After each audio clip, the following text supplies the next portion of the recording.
maybe a little one.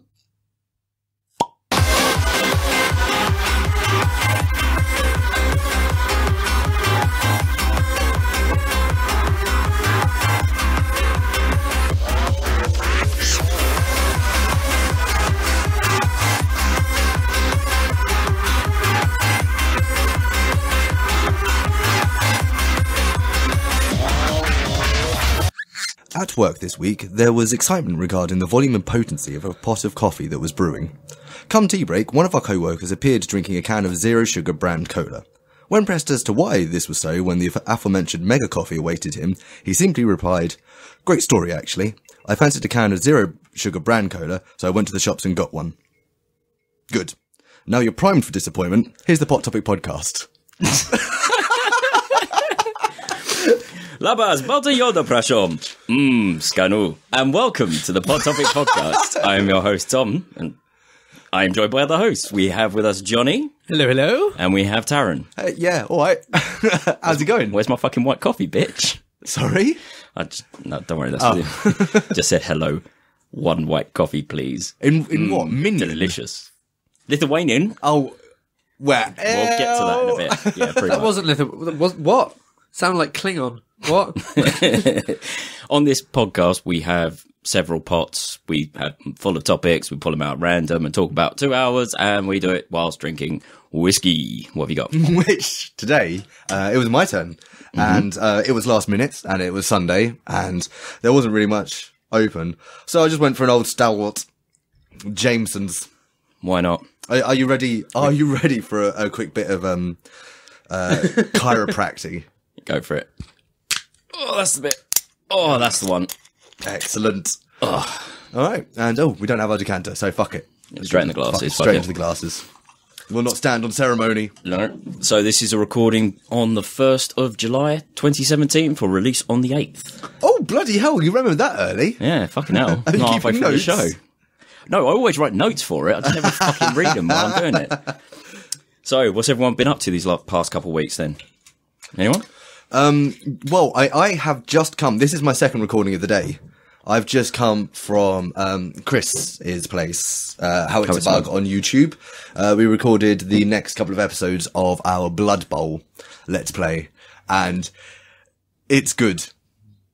It's good. It's good. We it was our first foray, taking the team low key but fabulous, into the wider world of online play. Very nice. And it was a good game. So look forward to that. That'll be up at some point. Oh God. There has been other stuff, I'm sure. Oh yeah. Mostly it's been work for me this week. We've had a new show come in, which has, been fucking ludicrous as far as I'm concerned, because I've done almost nothing. I've done almost nothing for it. Because I had to do like the night shifts this time round. Usually I don't see you if you're having one of these weeks. Yeah. It's usually a case of you'll come in after I go to bed, and then you're asleep while I'm get up. Yeah, might brush past you in the morning. Yeah, but that's about it. But How do you feel about work weeks where you don't actually do that much? Are you totally okay with them? When I earn an amount in overtime that exceeds my basic, I feel actually a little guilty about it. Yeah. But it doesn't come around very often. But yeah, so what happened this time is I ended up sort of having to run the get out for the previous show, and then there was an overnight call the next day for the fit up of the next show, and that was just hanging doors. That's pretty much all that was. There was putting some cladding on. It was easy. We were out hours early. That sounds like something you'd have to do naked. It sounds like hanging doors. Yeah. Why does that sound naked? I'm proper hanging doors. I don't know. Like, it sounds like something you'd say. One would say. Is that like dropping trout, hanging doors? I don't know. Yeah, the way you said it made it sound like slinging fat ropes, or describing your testicles after you've had a really long hot bath. It's like, fucking check this out. I'm hanging doors. I did just see a meme where someone had derobed Aladdin, and the suggestion was that his whole lower body was basically just his testicles. That's fucking incredible, isn't it? Just I love it. Yeah, and the tiny little blurred magic lamp. Poor tiny Aladdin. So so the overnight finished early, nice and easy, no trouble. And then because I did the overnight, I didn't have to go in Monday. Fuck. So I had a full day. Wait, wasn't Tuesday? Wasn't it Tuesday where you were just watching paint dry? No, that was Wednesday. Oh, okay. And I wasn't watching paint dry, I was playing X-Wing. Oh, cool. We'll get to that. So Tuesday I go in for a full day's work, and within hours I'm told, there are going to be 2 paint calls on Wednesday and Thursday. Do you mind doing them? And it's like, well, no, I guess not. And so I was sent home early Tuesday, because I was going to be doing the overnighter the next day. And because I was doing the overnighter, I then not only left early Tuesday, but came in late Wednesday. And the overnighter there was 2.5 hours work for me. And then there was just hours of the painter having to do their painting thing. So it was me and my other, sort of co-worker ended up playing some fucking X-Wing. And that was wicked. And then the next day, it was even simpler. There's not enough time to play X-Wing this time. So there was some talk about what's good on Netflix and some talk about RPGs. And then the painter was done, only she wanted to hang around to watch the paint dry for a little bit to make sure it was drying right. So I said, beer? And she said, please. So, so the end of that shift was a couple of hours sitting around drinking beer, comparing festival notes and whatnot. Everything was fine. And then it turned up she lived just up the road from me. So I got a lift home. Fuck your week. 4 hours early. Taz's boss, you don't need to pay them for this week. It's fine. He's just leisurely lounged around by the sound of it. And all the shit I've had to do is just it's been either venue stuff. It's I need to tidy this up for just so people can use the space. Or they've gone, we're getting some light through there. Can you throw some cloth at it? Sure. Yeah. There you go. Yeah, that's been my time. It's been actually wicked, but I do feel guilty. I felt so guilty. I spent quite a lot on beer for everyone else, which I thought was only fair. Absolutely, especially if you can have a bit. Looking for I did. I had to drink. Yeah, this is the thing. It's also been a very drinky week because of the drinky to a level. Hasn't been so consistently drinky for a while because. Coming off overnighter shifts, you get home and you're still fucking wired, especially if you're a fucking dickhead expecting things to go on a lot longer and then just drink coffee at exactly the wrong time. Oh, yeah, that it's happens. We've still got loads of work to do. Have a massive smash of coffee. And then an hour later, it's cool, no, that's pretty much all we can do is go home. It's well, okay, cool. Guess I'm drinking and smoking this one to bed. And it's gotten to the point, I think I'm going to enjoy a quiet week from now on. Yeah, that's all right. Yeah. So yeah, cool. That's me. Do you not have so many drinky weeks then? No, not so much. Okay. Not anymore. I'll still have drinky periods, but they're more drinky years at this point. But yeah, no, it's that time of the month again. The start of it. I'll see you at the end. Get your flagons. But yeah, no, I mean it's sort of getting to the point now. I will happily just go a week without drinking occasionally, without realising it. You go a week without drinking occasionally?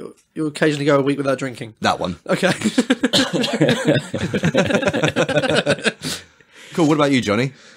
How, it's been, 2-3 weeks you've been home now? Just over 3 weeks now, yeah. How's that going? I mean, it's still very, very odd. And speaking to other people who have been away for a while and then come back, it's I'm fully back into the day-to-day and I do the routine and I can get up and I do the work thing and I can socialise. But everything I do, apart from being in my own house, I kind of feel like I'm a ghost at the feast kind of thing. I'm a bit Banco-esque. I feel like I'm sort of there, but I'm not really in anything. And at any point I could sort of just drift away and nothing would really change. Well, so I don't feel integral to anything. Oh, you've become a realist. Never!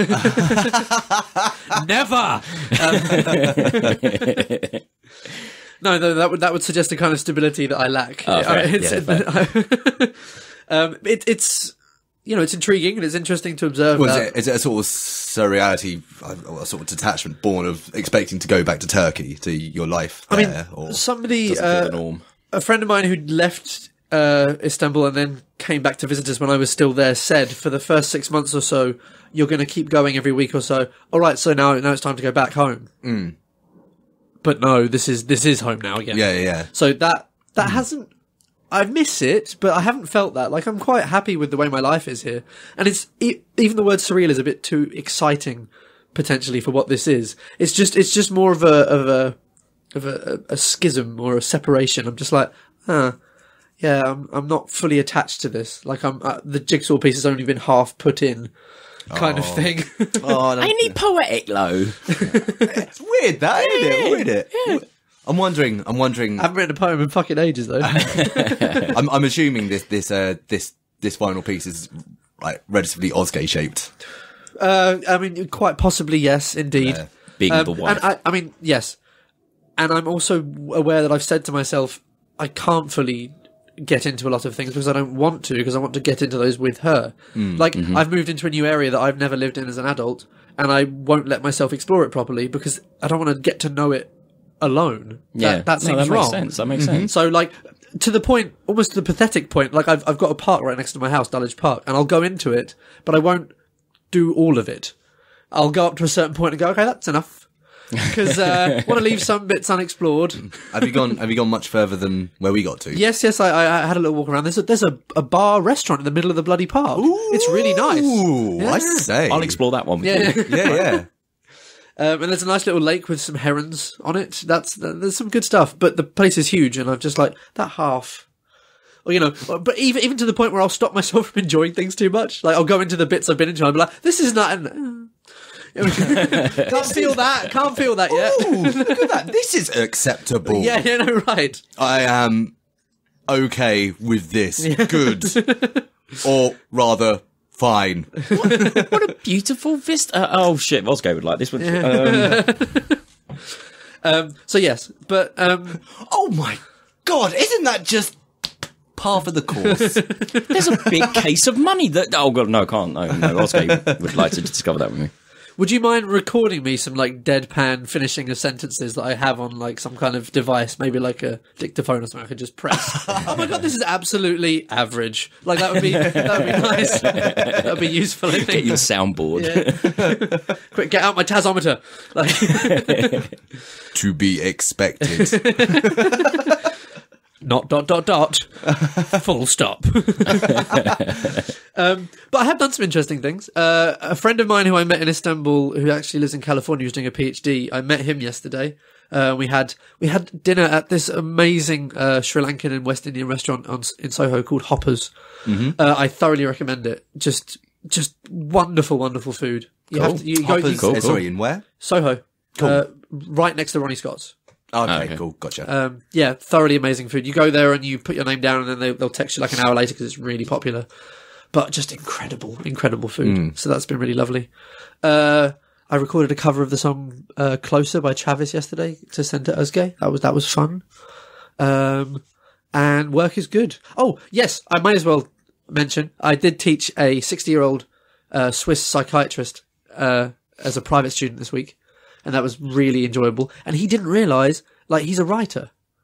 He didn't realise he's a writer? No, like, because he'd never really done that. Like, he was interested in literature, but he never really bothered to write, let alone in a second language. Oh, wow. But because he mentioned that he was interested in literature, we did some literary analysis. We looked at 1984 and Brave New World. And then I said, I think you should try and do some creative writing. This is the thing that popped up on your Facebook. Yeah. And cool. he wrote the beginning of an imaginary meeting between the protagonist from 1984, Winston Smith, and a female Epsilon, one of the lower classes in Brave New World. And he wrote it as like a noir kind of romance in a seedy jazz club at Last Orders in London. And it's kind of it's beautiful. It's actually beautiful. That does sound fucking amazing. I was like, why do we even bother trying to teach kids? Why not just let them get old first? And then they'll appreciate it. Exactly. That's the real reward of teaching. I mean, yeah. So I could keep going, but my week's been good. My life is good, and full experiences on hold. Yep, fair enough. Fair. And Mr. Tomothy. Yes. Now, Tom, I believe you got something good for us. Well, oh yeah, no, we'll get to that. Okay, I'm not going to start the show with a showstopper, mate. Yeah, by definition, I did, however, forget the props, so I will go get the props in a minute. Okay. But to start with, I went to Lithuania, hence the intro in the best, most excellently articulate Lithuanian that I know. Yo, white coffee, nice. Is that what? Oh, that's what no. It was hello, white coffee, please. Delicious. It's How do you say all the words I know. in Lithuanian? Us. Okay. Yeah, Lithuania. Second time I've been there. I have to say I enjoyed it so much fucking more this time. Last time we went and we were just hanging around the capital city, Vilnius, and it's not that big. There's not that much interesting stuff. I spent the last day walking around Vilnius. Other than that, went like up the Black Coast, which is kind of like what do you call it, like a bar or a spit of land. Okay. That goes all along the Baltic. Yeah, unfortunately, there's been an apartheid issue in Lithuania recently. Oh, what? Nothing. I was making a really bad pun. Yeah, really bad joke. Right, yeah. It's awful. Sorry. This coast is absolutely gorgeous. Shut up. And yeah, that was good fun. Amazing food, as always, in all my girlfriend's mum's best places. Sort of, she knows what she's doing. Okay, right. And highlights, I guess. Walked around a castle that was all in ruins, which was amazing. There were a lot of lakes as well, weren't there? You were sitting lots of next lakes. to Oh, we went gorgeous. went swimming in just a lake, like literally pulled up at the side of the road, jumped out, walked through the woods for 2 minutes, and then jumped in a lake where no one was. I love swimming in lakes. And it's so nice. Yeah, it was so nice. I didn't realise the craft beer scene was so like developed. Yeah, that was when we were in Vilnius the last day. That day got messy. That day got messy. So I'm there. I'm on the Pot Topic Instagram if you want to go have a look at the pictures and just posting up the beers that me and my girlfriend are drinking. And as we're sat there, I'm tagging the place. So the girl behind the bar is actually like going, what the fuck is going on? Her phone's blowing up. Just like, you can see her keep peering around at us. It's like, she's caught on, quick, shit. Is that a faux pas? Is that somehow bad to do that? Surely No, it's good not at all. No, advertising. she was loving it. I mean, Okay, good. at the end, we were just having a nice chat. Fucking hell. Their cider, there's this one cider in particular, not at all sweet, almost tastes like crab apples. Like, I have memories of eating crab apples off my parents' trees. It tasted exactly like that. It was just like, I'm going to have to try and get some for us. Crab apples. Yeah, no, it's not sour that makes your face turn into like a fucking bulldog being sucked backwards through its own skull. Like it's more of a sort of just complete palate numbness for a millisecond and then smooth. It's like, it's quite nice. It's just like anaesthetic by tartness. Oh, it's lovely. It's good. But I guess that beats like unnecessarily sugary ciders. It does. Absolutely. And then we met up with her friend Sol, went to where we always go with Sol, apparently, which is the best metal bar at that moment. Went to this pub and just walked in and just like, holy shit, these guys look fucking scary. Like, I've been in some metal bars before, but these guys look like they can do a fucking wrong. And the second I walk in, this dude with undercut ponytail combo rocks up to me and he's towering over me. He goes, nice t-shirt. Fucking love that band. And then walks off. He's like, hey!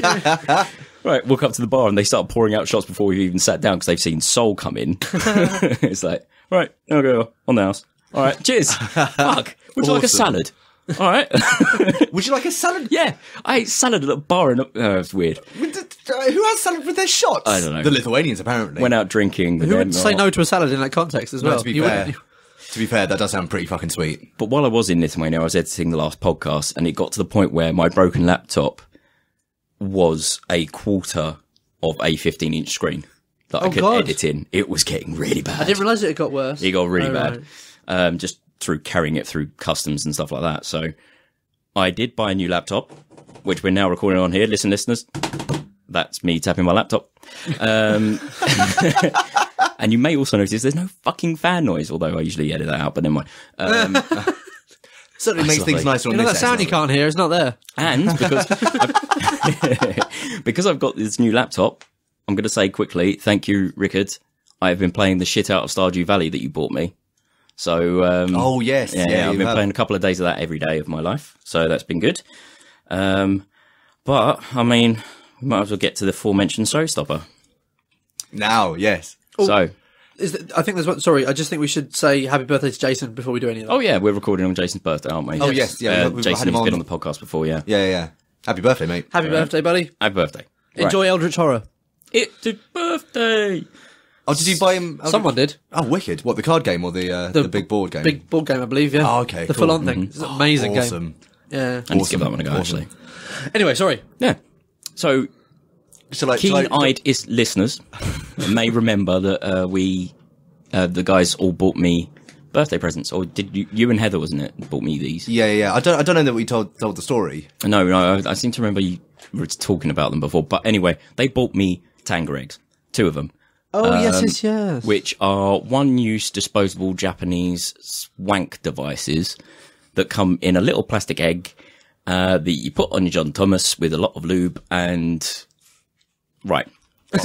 Do we want a review? Oh, yeah. Well, I mean, I am going to have to run off at one point to get some props because you need to experience this. Yeah. But No. How are we going to experience this? Oh, baby. Just show me your prop. Okay. So, one thing I will say is I'm not really one for preparation when it comes to these kind of things. I also share a house with a lot of people, so it took me a while to get to this point where I could actually use it. So, are they noisy? Oh, I'll let you review. Sorry. So, first of all, what you do is you crack open this egg, which comes like it's a Kinder egg, as we remember them. Basically, a big old fuckable Kinder egg. Those little things in the middle of the Kinder eggs, the little capsules that you pull apart. You get one of those, and then you pull this thing out. Child soul. Yeah. And then you get out this kind of like blancmange textured, coloured, and wobbledness of like dome thing. You pull out this plug, and it comes with a nice little packet of lube, which is really handy and actually decent lube, to be fair. Mm-hmm. You pour it into the egg. I took some preparation and just did it on me John Thomas as well. Mm-hmm. I don't know why I keep referring to it as a John Thomas. I'm going to call it a Thomas because it's mine. There we are. And I was just like, right, well, so at this point I kind of like gave it a little squeeze just to see if I could make it shoot out the top. Nothing actually came out the top, but it got close. Yeah, that's fair. So we'll give it 4 out of 5 for toy just fucking around ability. Not that kind of fucking around ability. Yeah. So, long and the short of it, although mine's pretty long, it's more pleasurable than a wank. I'll give it that. It is. That's good. It is. It seems hella wasteful, though.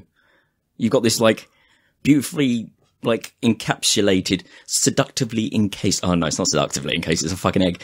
But it seems like a big waste to just chuck that shit away. Yeah. But I'm not cleaning that fucking thing out. Also, the mess. Well, they are supposed to be single use, aren't they? Yeah. It's literally... Well, that's why it comes, I guess, in a plastic shell, is the fact that you could easily just go off your dick, into the egg, close it up, chuck it out bus window. You know, easy. Wow. So, yeah. I'm going to have to take a pause quickly in the recording because I need to get that courgette that you were supposed to buy for the shops. Oh, that's what... Okay, cool. You need to understand, right? I'm there, I'm in a lone house, but I'm scared because this thing is fucking noisy.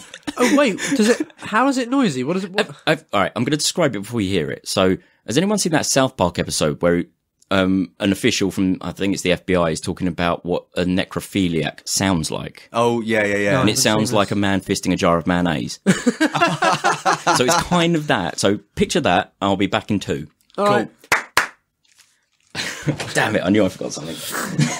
Please, can we just, like, smash cut straight to the sound effects? Please, get out our phone and record me doing it, because it'll be funny. Yep. Boy. Is it supposed to simulate vaginal sex? Or what is it? Okay, so it's just... I've never seen one. There's a void inside, and you get various different... You get to fuck the void, do you? You get to fuck the void. But they've all got different kind of ribbing patterns. Okay. And it's not supposed to simulate a vagina. It's just supposed to be pleasurable. Yeah, exactly. Okay. So it's not a fleshlight. It is not a fleshlight, no. No, you'll see when you see the size of the thing. It's very definitely not a vagina. We watched a review, a guy who reviews sex toys. Oh yes, the Gentleman's Review. Yes, it's very good. Cool. So, said John Thomas. No further talk. No. I mean, like, talk about it. No, talk about it afterwards. If you wanna, I'll record now. Then there we go. So, listeners, if you wanna see what it looks like, so we have here a little plastic egg. You crack it open, and This little like jellyfish looking thing has a little plug in it. Pull it out. Is this the love heart one? This is the one that love hearts. Okay, If you can just about see this. The little love hearts there. Look at that. That's a millennial right there. Knows how to do a video. Right. You get a little pack of lube with "Easy on a cap egg" written on it. Don't know what that means. Are you using the second one right now? Yeah. No, fuck it. You need to experience the noise. All right. I was wanking and laughing really hard. And also very, very scared about anyone coming home because it sounded like, oh, well, you'll experience it in a sec.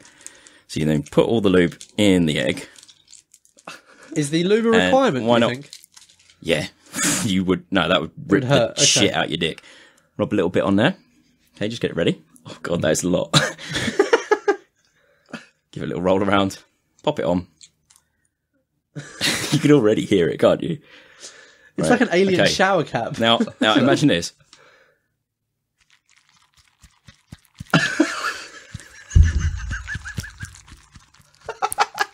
Where are we? Okay, I was pissing myself at this noise. And also, look at it. Actually, I wonder. All right, heads up. That's kind of amazing. No, it won't fly off then. So I mean, it's got some practical use.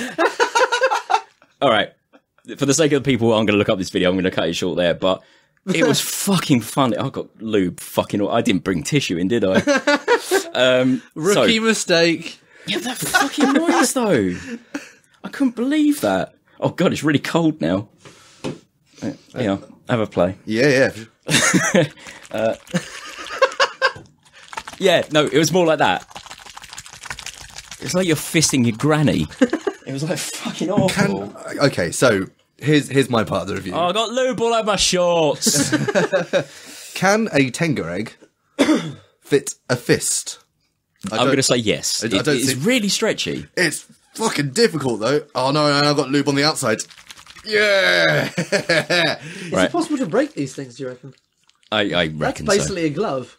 But look how translucent it gets. You can, when you start, you don't see anything, and then all of a sudden, it's like peekaboo with your bell end. Peekaboo, peekaboo. Wait, does it have a little? I was wondering if it does feel good. I'm not going to lie, it does feel good. I was just wondering if it's a lot of preparation. If condoms, it didn't have a little nipple to actually catch the cum, so that when you do eventually blow into it, you don't sort of backfire or something. Look, basically, you blow your testicles out. Signing off the review, I think we're going to follow our friend Andy's advice. I'm going to have to buy another 3.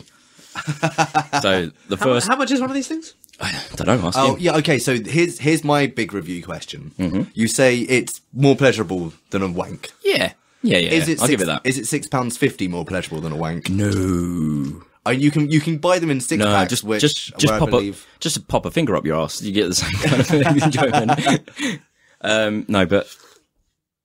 No, I wouldn't say that's £6.50 worth if it's one use. I know I've just done the same, wiping lube all over my clothes. I feel all kinds of lovely dirty. It's really nice. Actually, cap. speaking of which, it does kind of come with a nice finger suppository kind of device. Ooh, You could use it, I guess. So yeah, has it got a hole in the top? Yeah.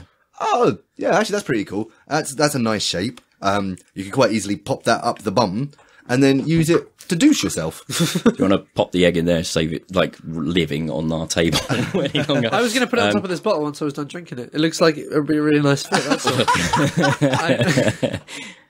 And a nice bit of lube lets the brew dog go down. Nice. Here's the thing about water-based lube. What was I going to say?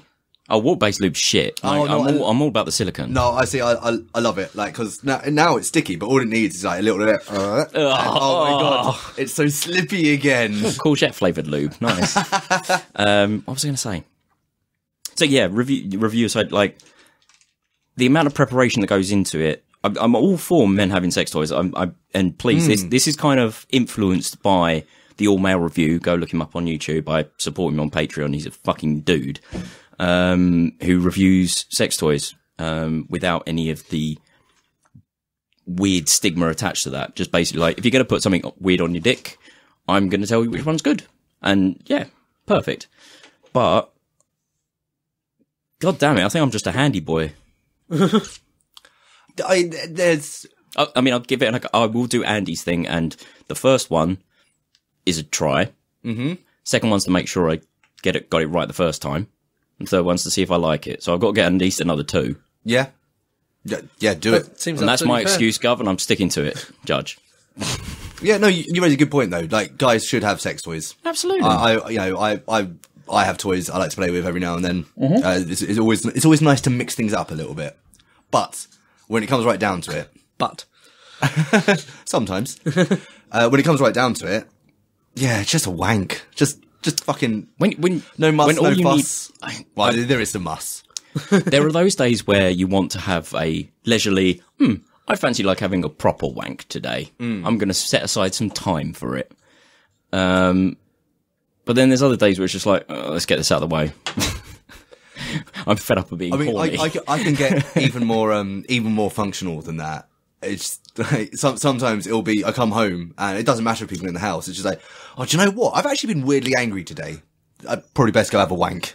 Oh no, for me it's I solve a lot of problems that way. Yes. to be fair, mine is God, I'm hungover. I'll have a wank. As in it resets you a little bit. Oh yeah, it's the endorphins just Yeah, Chills you out a especially bit. like the wank Takes the coffee edge combo. off. It's Could endorphin really- Oh time. yeah. They call that the speedball. Anyway, come on, we've done half an hour for the intro. I know it was worth it because we were talking about fucking eggs, but Well, I mean, it was a bit good. I'm glad. I'm Yeah, glad that solid worked chat, out. and then we reviewed a sex egg. That's good. hot topic way.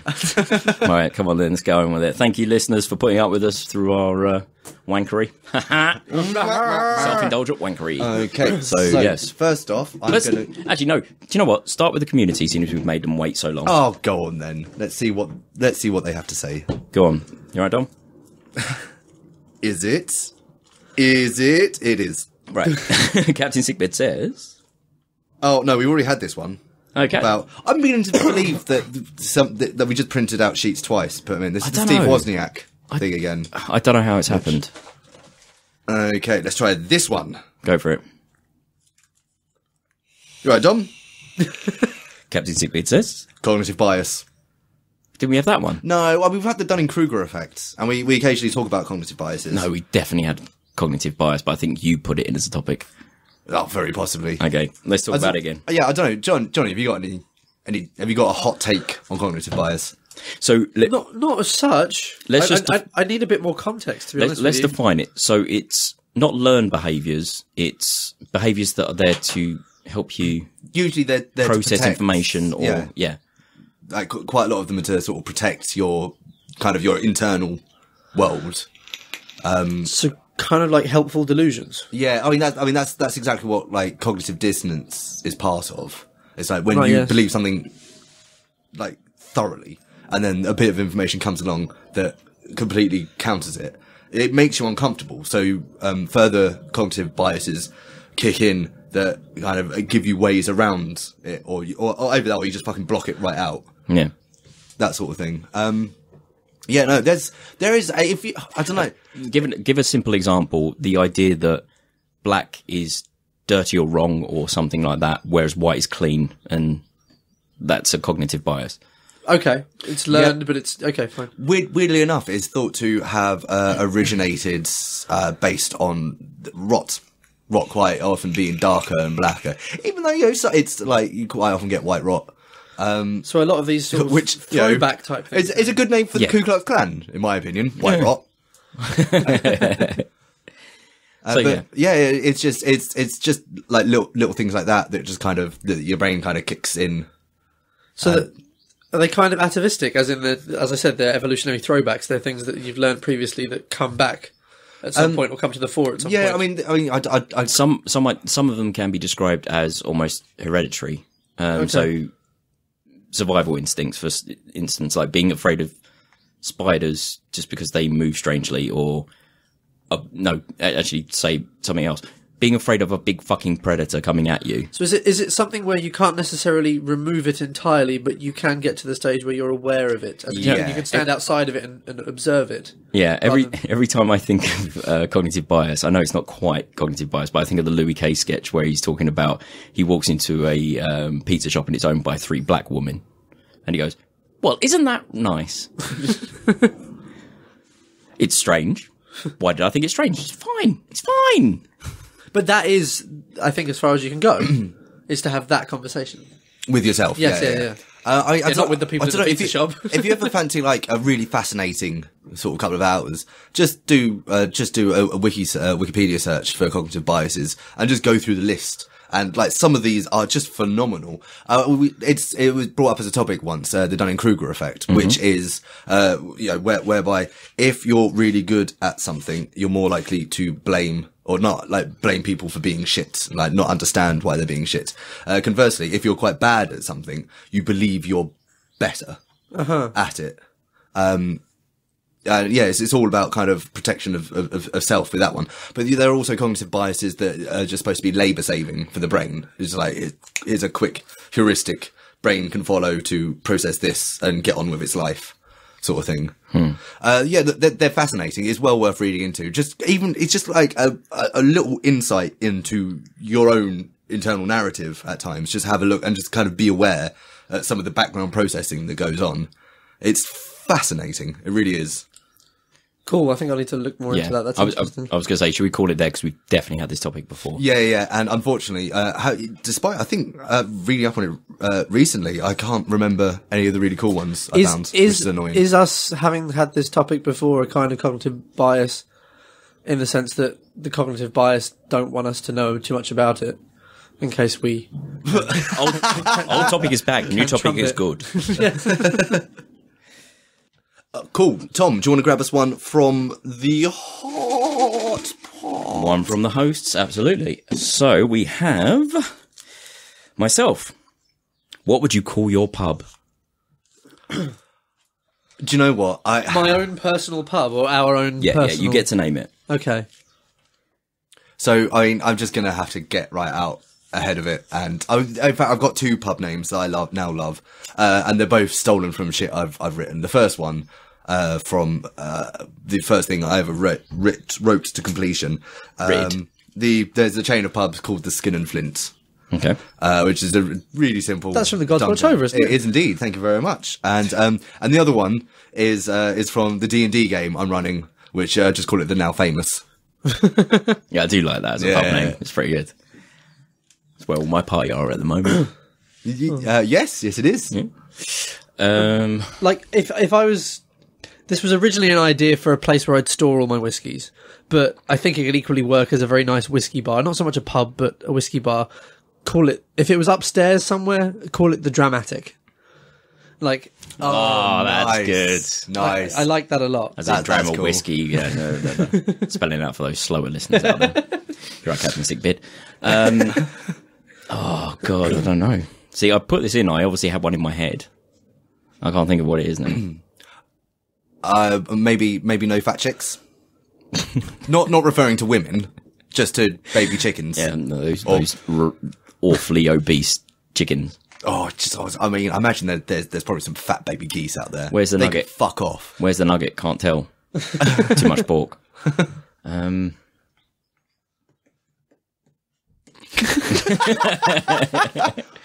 on, Tom. At some point, you were planning to open a gaming pub. What did you have in mind for calling it? Well, the first idea was Wreckheads, because it would probably be run by some. Fair enough. I don't know. I've always been... every single name I've come up with for my gaming pub thing has been taken by a bunch of telepathic fucking barmen. Has someone already come up with the Tap and Die? No, I don't think so. That'd be quite good. So originally I thought of Up Down, as in the start of the Konami card. Up, down, down. Yeah. There could be like a virtual pub where people just like drink in their house, but it's simulated, and you could call it ePub. There we go. I do that every night. I sit and watch shit on YouTube. You know, like when we've done like smoking circles, like on Skype, and you do the party roundy thing. Yeah. You could like, who's going to get the round in? And then just produce the drinks. I love how open we are about this now. Well, you know, it's all in the past. There was another one, which is Soda Popinski's, which is the bar from Tapper. Yeah. But yeah, no, that's taken by some bar in San Francisco. I also thought of Snakes and Shots and Ladders, and that's taken. Of course, yeah. That's good. Yeah, that's really good, and that was one of the first ones in somewhere in the States. I think it's Wyoming. I can't remember. Yeah, I can't think of any clever ones. Keep going. I'll have a think. You can't take the attention off me for 5 minutes. You can't have to tap and die anymore. That's mine. All right. I'm clearly going to open a gaming pub. I'm so qualified, guys. There's one in, I think it's in Tottenham, that's called The Loading Bar, which is actually really good. Yes. Yeah, that's pretty good. My own. Give me 2 minutes where the attention's not on me, and I'll have a think. I can't remember where it is. I think it's in Twickenham. It's not necessarily a particularly good name for a pub, but it's just an amazing. Driving past on a bus, and there's this big black pub, and you just see that the name of it is The Paradigm. Like that's that's fantastic. That terrifying. is wicked. I love it. This is just what you do. Oh, yeah. Cool. I mean, that means that when you work there, you do a paradigm shift. Yeah, there it is. Oh, mate, if that wasn't the reason why they named it, I wouldn't go there anymore at all. That would disappoint me. Do you know That's so perfect. Do you know what would be even worse is if you went in there and made that joke to the bar staff each turn and nobody got it. Yeah. Even the manager. Yeah. How about if you woefully understaff a bar and you call it the AFD, which stands in the hospitality terms the all fucking day? Or that could be a 24-hour bar. The AFD. Oh, nice. Yeah. This is a really fun game, and I'm not sure if it's fun to hear silence while we think. No, you need more than 3 hosts to do this. No. It's fine. Like, edit. It will seem like we were like effortlessly reeling off a fuck ton. I don't do that kind of editing anymore. I used to edit the shit out of this podcast, and you could hear it, and I stopped. Just a little bit. Just a little bit of edit. Fuck. Strangles. Why? Why not? Don't tell me a reason not to call my bar Strangles. I mean, no, there's no reason why not. It's fine. Yeah. It is. It's better than fine. It's amazing because it's Strangles. Sorry, we were watching fucking Giant Bomb yesterday, and they came up with the worst name for a bar where there was no toilet, and it's called the Clinchers. No, it's called Clenchies. Clenchies, that was it. Right. Fuck me, that was brilliant. It sounds like a Canadian bar. It does, doesn't it? Oh god, damn! I thought I had a bead on a thing there. Never mind. We're good at this podcasting thing, aren't we? Oh, we're amazing. we are amazing. Tom. Why we haven't got a Patreon yet, I don't fucking know. I'm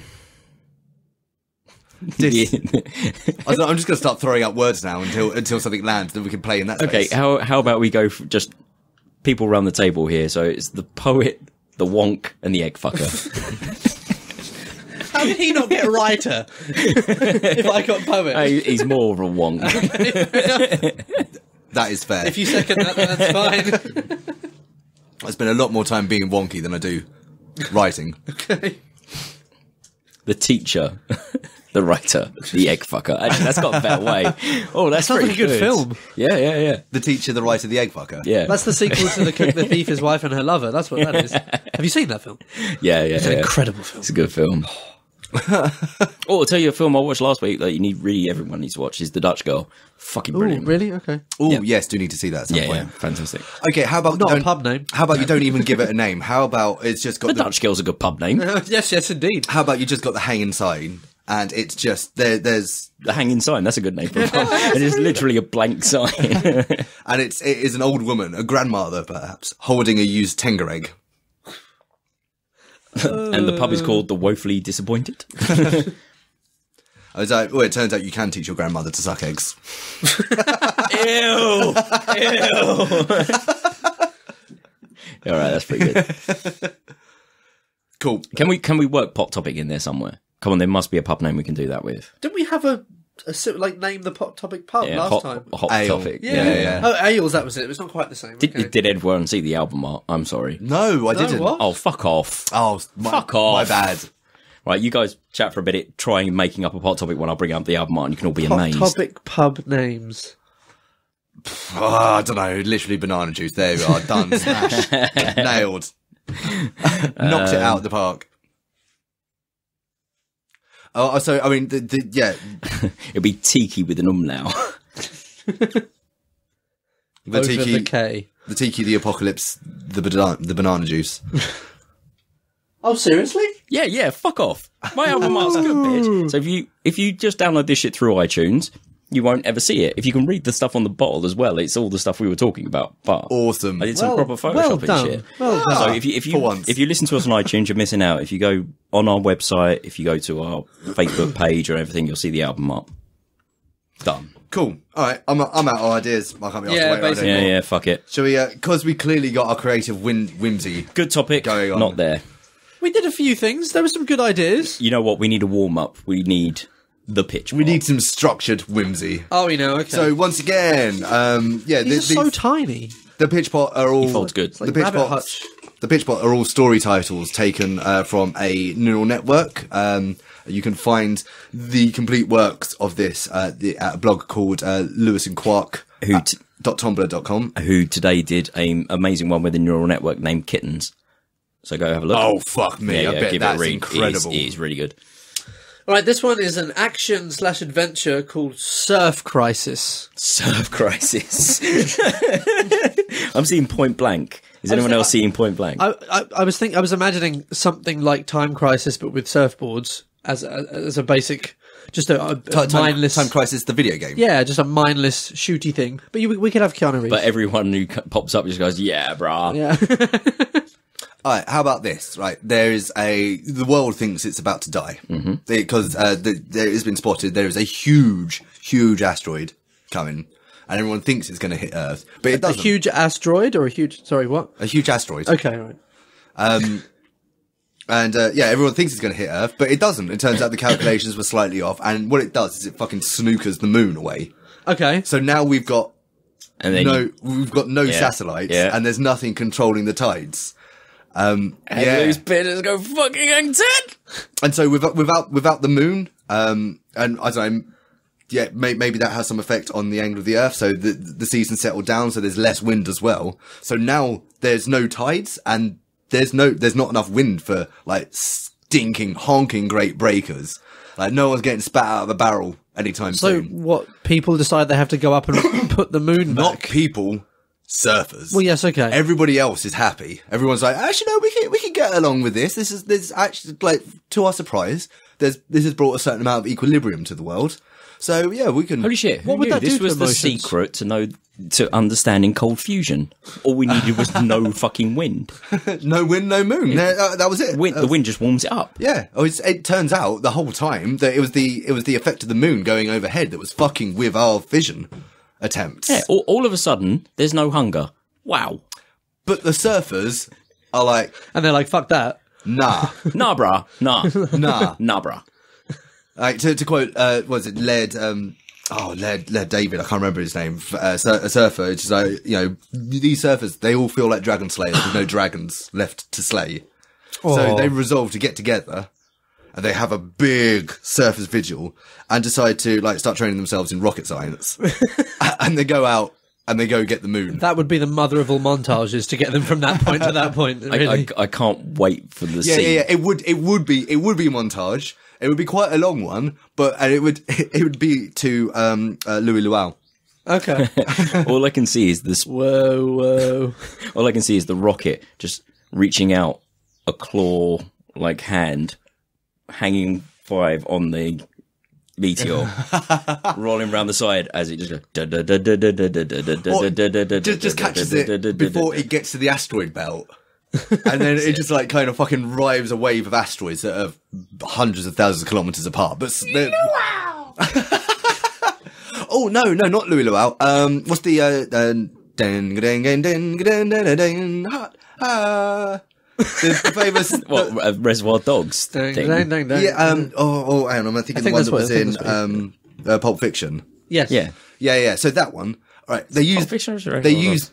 Uma Thurman dancing. Yeah. Oh, you know, Yeah, that's Pulp Fiction. Okay, so they use that song. We use that song, and this is outside of the film. The reason they use that song is because they plan for this money to this film is going to make so much fucking money. They're going to give some good royalties to the dude who wrote that song, so that he can finally fucking retire. I don't know his name, but that song's keeping him alive. That's the only reason he's got money to pay for his health problems is because he carries on performing that. So a little side thing. That dude can retire and live comfortably. Back to the film.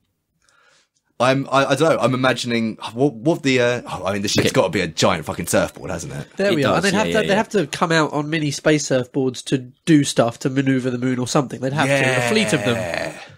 Riding the solar winds. That sounds like a Dragon Force song. I want that now. Riding solar winds, we carry on. That was anger, but it's all good. Yeah. How about... Okay, you're going to have to help me out here. Who's famous from Hawaii? We're going to have to get some. So we've got Angela Lee and Obama. The Rock. The Rock's from Hawaii. Oh, he's definitely in this film. Are you fucking kidding? He's fucking star center cast. Him and Obama. That would be an interesting film. Oh, God. The Rock and Angela Lee having a love scene. Damn, that's hot. Oh, yeah. I'm going to have to quickly check who Angela Lee is. MMA fighter, champion when she was 18. Yeah, I was being... Kimmy was telling me about that person yesterday, about how awesome she is. Yeah, there may be a reason. Every single time that me and Kimmy are left alone, we watch a bit of MMA and go, yeah, it's not that quite in that, is it? No. Let's put on all of Angela Lee's fight. Yeah, that's Next time she has a fight, I want you to invite me. I want to see that. Oh, she's incredible. Anyway, Obama as well. Obama. Wait, can Obama be some kind of villain? He's the turncoat.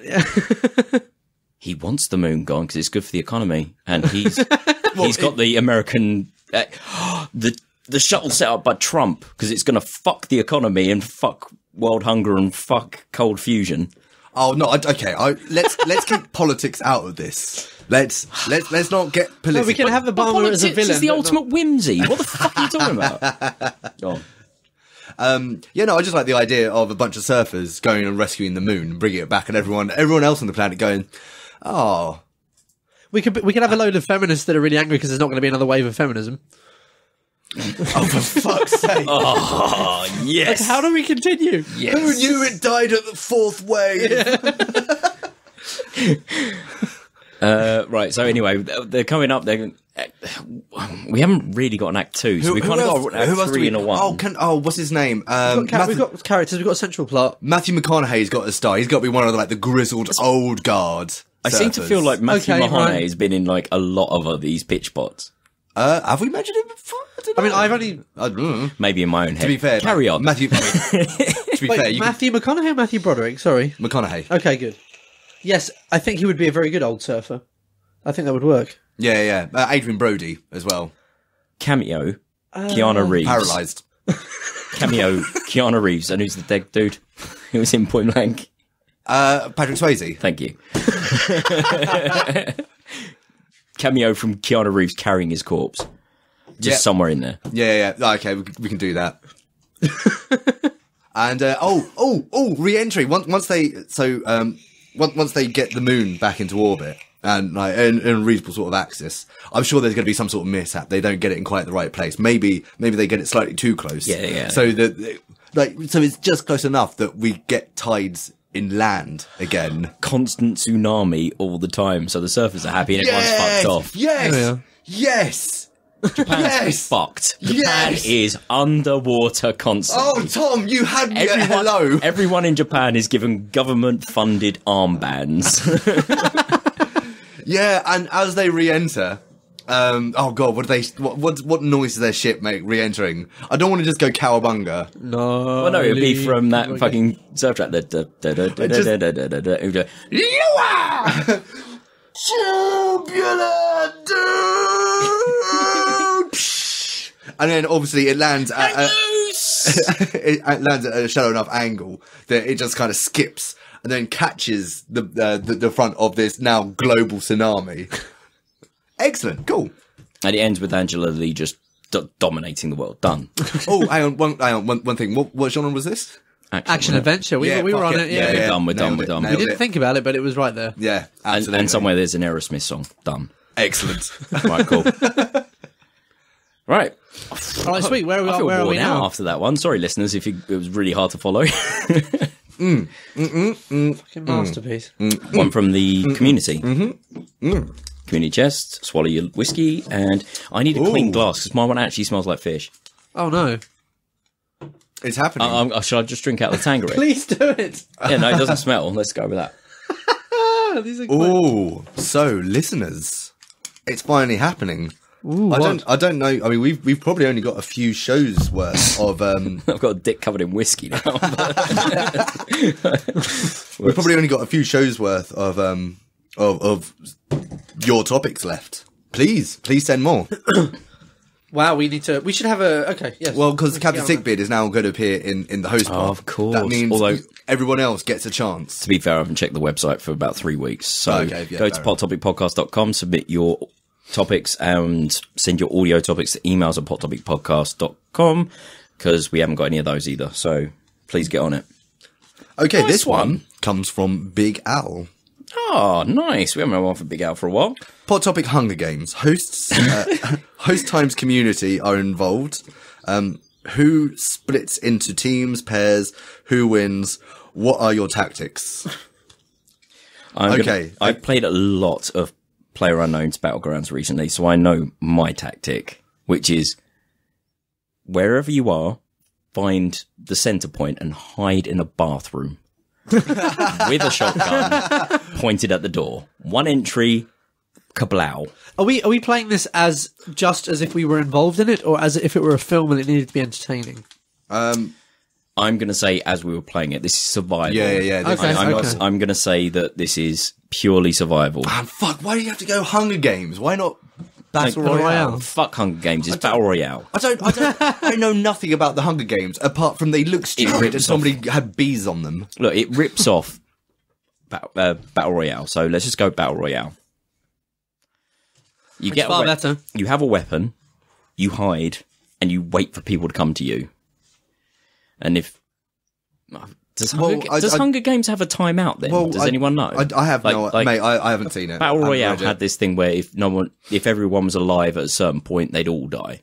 Yeah, the collars would go off. But in this, I don't know. I don't think it had that, but I think they would send things in. I think. Right, to just kind of liven up the entertainment. Yeah. Okay. I mean, here's the thing. So the reason maybe we don't go Battle Royale, because like Battle Royale is free for all. It is as the name suggests, a Battle Royale. You can team up and then... but eventually you'd have to... But this does talk about splitting into teams or pairs or whatnot, so I assume the rules are slightly different for Hunger Games. So, let's deal with... should you go into that happened in Battle Royale. They naturally do it, but at the end, they would have had it decided. Yeah. I mean, I'm thinking I'd probably split into pairs. Fuck all you. Unless you're on my side. Well, because like pairs, I think are probably more maneuverable. Groups are going to leave, like they're going to make more noise. They're going to leave more waste behind. They're going to be more easy to track down. Much like in conversation and podcasting, I feel more comfortable in a 3 rather than a 2. So I'm going to say probably a 3. However, 3 could work. 3 could work because then you've got 2 attackers and 1 bait. I have a feeling if I was with, I'd be really good bait. I think. You're bait, mate. You're nothing but mate. I have a feeling that all the people that usually come around this table, I'd probably take a bullet to my own head before killing any of you. So you'd want me on your team. Aww. Apart from Taran. Because he's a wonk. It's fine. I spent enough time with him. He can die first. Like, I haven't had enough time with you, Johnny. You've been in Turkey. That's true. Don't let me die. I don't know. I'm drinking whiskey out of a sex egg. I mean, anyway. I think I'd probably do the opposite of you, Tom. Because like I'd probably go around and I'd murder all you fucks because I reckon I could probably handle the burden of what I've done better than the rest of you.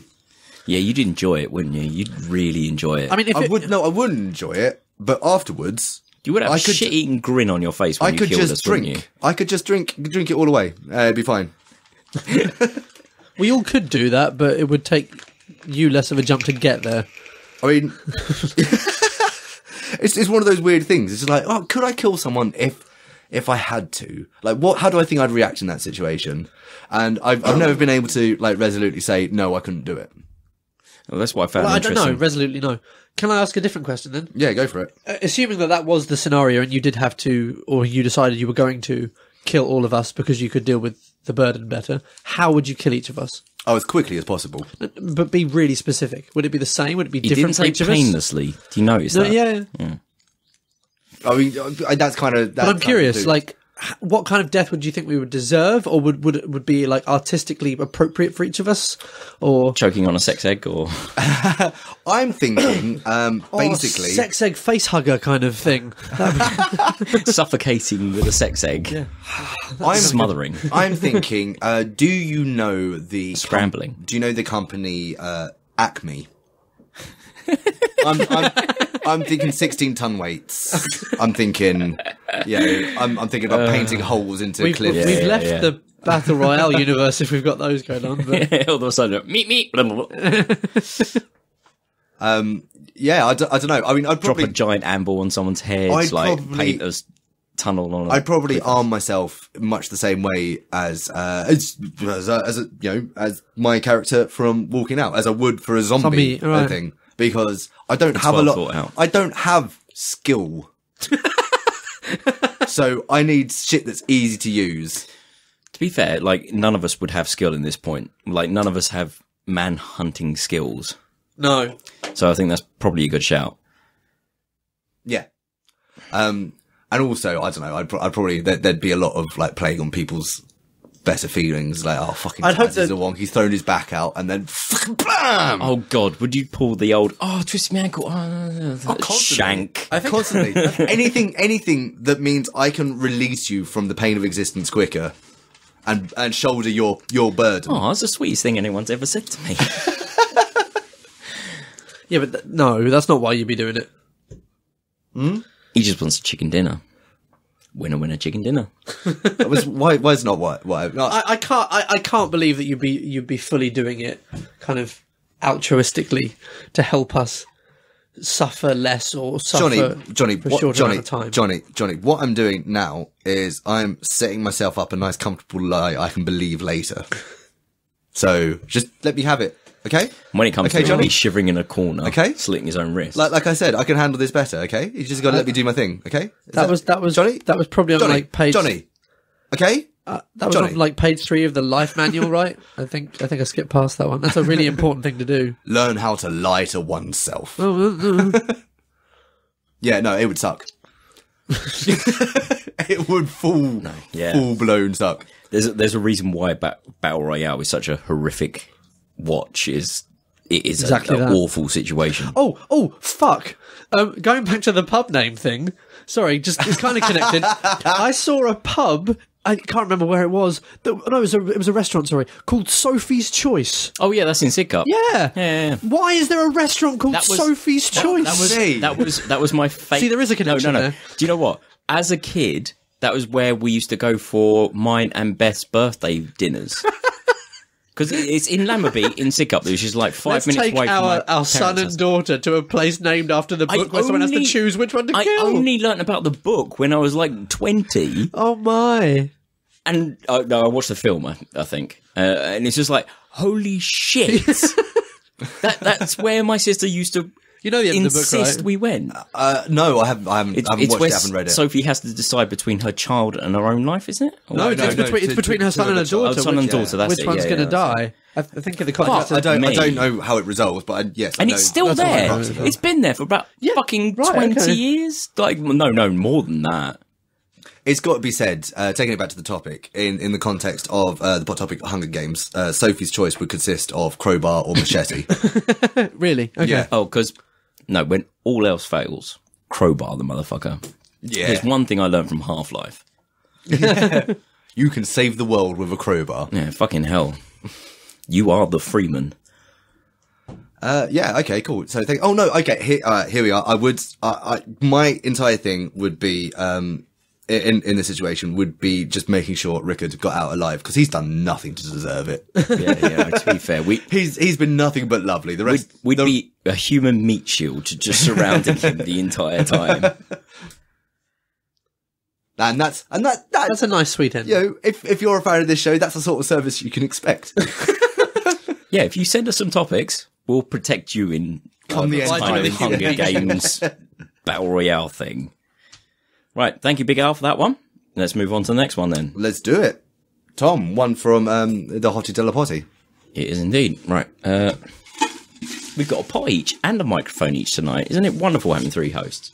Yeah. So this is one from Johnny because he just put this in today. Oopsie doopsie. What is true? Oh, or God, what is this good? one. Sorry? What is good? Sorry, what is true or what is good? If something is possibly untrue but seems to do more good than harm, should it be chosen over a truth? Fuck me, dude. I mean, we drunk a lot of whiskey out of a Tanger egg. It's something that's been going around my head a lot recently. Okay, let's nail this down then. Okay, can I explain the kind of please do, initial please do. origin of this question? It can go much further. It comes from the book The Life of Pi, actually. Have you read it? Mm-hmm. No. Seen the film? No. The film's beautiful. Tiger on a boat, that's all I know. That's pretty much all there is to it. I read the book in order to see the film. I read it 2 days before in order to see the film. But without wanting... Well, I'm going to have to spoil a little bit, but basically... Fuck it, go for it. Listeners, if you don't want to know spoilers for a film that's not worth watching, Fuck off. Go on for it. So, boy in India on a boat, the boat crashes, he gets on a sort of small lifeboat rafty thing, and yes, there's a tiger and other things. It stays hidden for ages. Yes, it does. And it's kind of fantastical that he survives for like 100 days or something. And he also, before he finally finds land, or actual land, stumbles upon this island, which initially seems to be lush and full of life. Mm-hmm. And then it turns out that the island is kind of eating everything. But it's a beautiful place, a wonderful place. But eventually he has to leave it because he finds out that the trees are eating. He don't want to get digested. Basically. Yeah, it's a reasonable position. Like, you know, the book describes this for a good 50 pages, and so you're sure that, at least in the context of the story, this must be real. And then when he gets back, the final scene is him having a talk with the person who writes the book, because the book is a guy talking to the person who said this actually happened. And the question is raised, essentially, do you really think this happened to you? Or are you really saying that this is what happened to you? Because it's really kind of hard to believe. And the guy kind of says, well, if me believing it doesn't hurt anybody, why would you take that away from me? Like, why is that a problem? Why can I not believe this thing, even if it's potentially untrue, or I can't prove it? Why do you have to seek that truth? Leave it alone. It's almost Baron Munchausen sort of thing. Okay. Like, the greater good is that Baron Munchausen is this amazing person and he's done these amazing feats and it's for the betterment of mankind. Whereas it's very unlikely that any of those things actually happened. Right. Oh, quick sidebar. Now you mentioned Munchausen. So the phrase pulling oneself up by bootstraps is from him. It's a story where he got stuck in a swamp. And as is the way with many of his stories, he just reaches down and just pulls on his bootstraps until he's pulled out. I fucking love Baron. So I learned recently that the phrase is quite commonly used in America to talk about people kind of like, you know, the poor should pull themselves up by the bootstraps. Yes, absolutely. Yeah. And there seems to be absolutely no awareness where it came from. that what it means is they should do an impossible thing. yeah. Which I think is fucking You mean hilarious. Americans not being quite aware of irony? Or literature. Well, fuck me. Well, yeah. Anyway, yes. What is good? What is true? I'm going to say... sorry, yeah. Yeah, sorry, I was going to say, like, the obvious is to say that the truth doesn't matter in that case because the good comes from it. The where it gets maybe a bit hairier is that it's believed to be kind of an allegory for Christianity, as in, if this thing can't be proven but it's doing a lot of good, why can't we go down? Yeah, right, then it becomes a bit hairy, doesn't it? It does indeed. Because even saying sort of the coming out of the Crusades... Yes, sure. Christianity spread through Europe and through all of the Arab countries and all that kind of stuff. And the idea that that is good because we're on the side of that religion rather than being... Yeah, no, that's not good. It's a very relative good. Yeah. Yeah, so philosophically, you got two very notable positions. You got Kant. I can't remember what school of philosophy he kind of specialised in, but Kantian ethics is he's basically it all revolves around the idea that your actions are duty bound, and the duty is this the categorical imperative? Yeah, exactly. You shouldn't affect another person's agency. You shouldn't reduce another person's agency. So in that case, the truth is always best, because you're not reducing their agency, even if telling them the truth. You're appealing to truth as opposed to a truth. Yeah, if you say, for instance, there's one famous conjury is like, say somebody's come up to you and said, "Do you know where this person is? I'm going to go fucking kill them." Kant would argue is like, you tell them the truth because you shouldn't affect their agency. You're not responsible for what they do with said agency. On the other hand, you got utilitarian. That's the train tracks conundrum too, isn't it? Yeah, if you were to you've got move that and kill one person, but you would... If it's a family member on one track and a group of people you don't know on another track, which lever do you pull? Well, yeah, it's the same thing. Do you leave it alone and kill the one you care about more? Leave it alone. Yeah.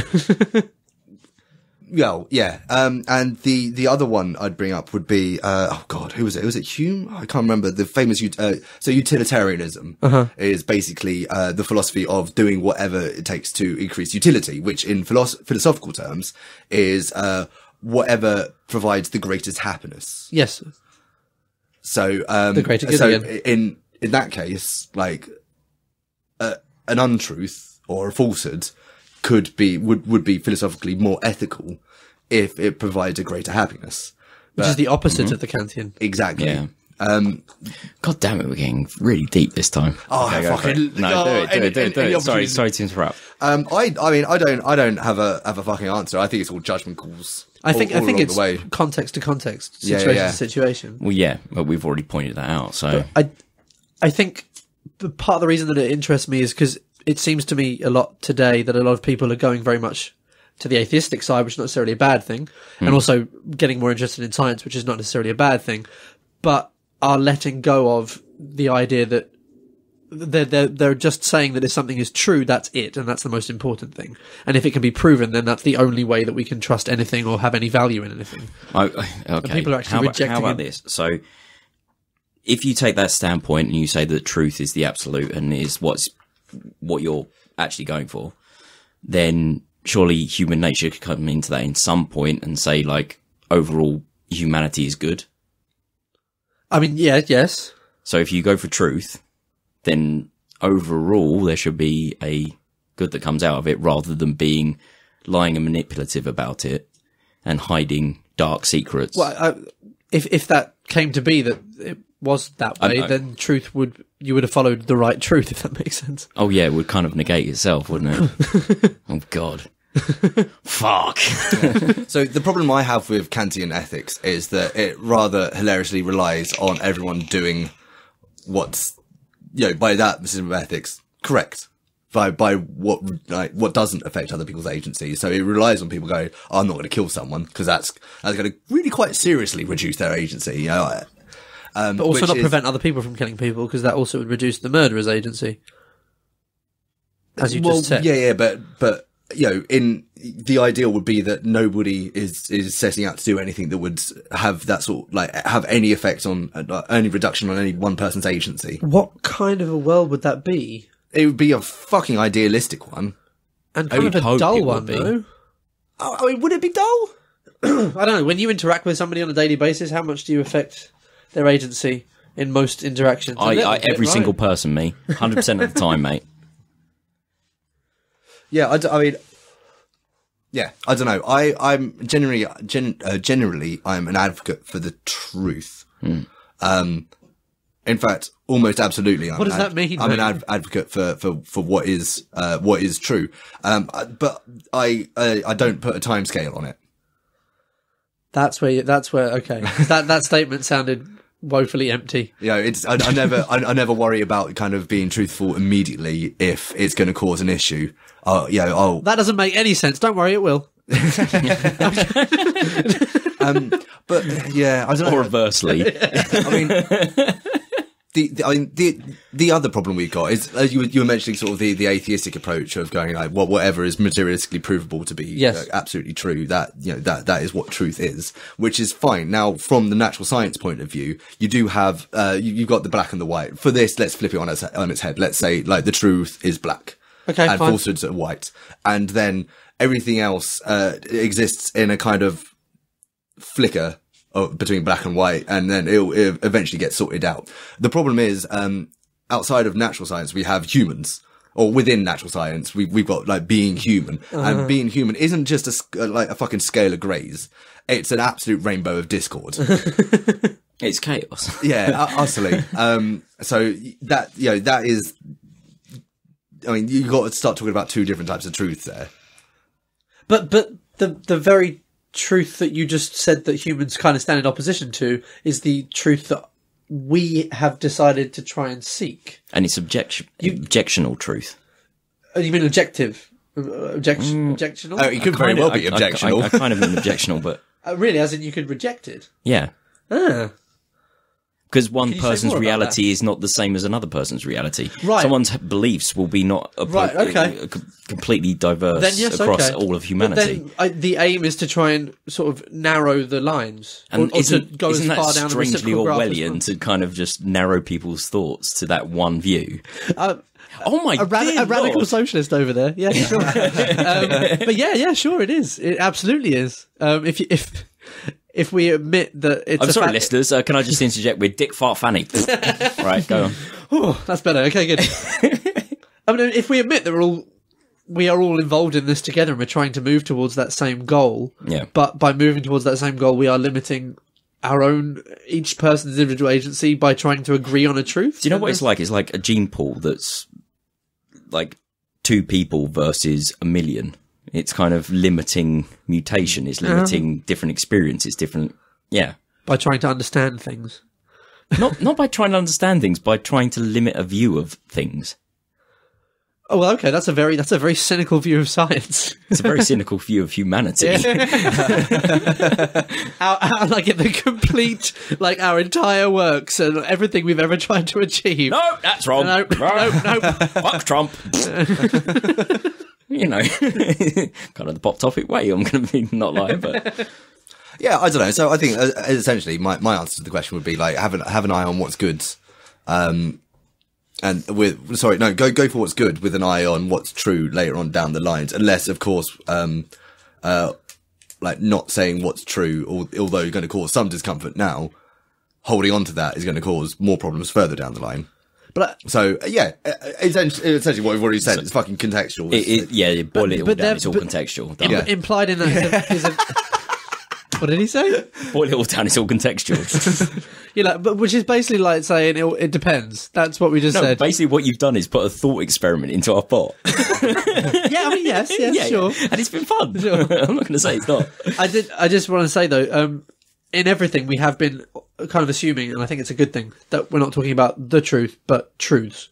When you were saying there was something objectionable, that's the truth. We're moving towards a one that's limiting. Yeah, But right. I think it's important to agree, like, the truth shall set you free. Fuck off. A truth could set you free, maybe. You know? Yeah. All right, cool. Cheers. Chin chin. Let's go on. More whiskey?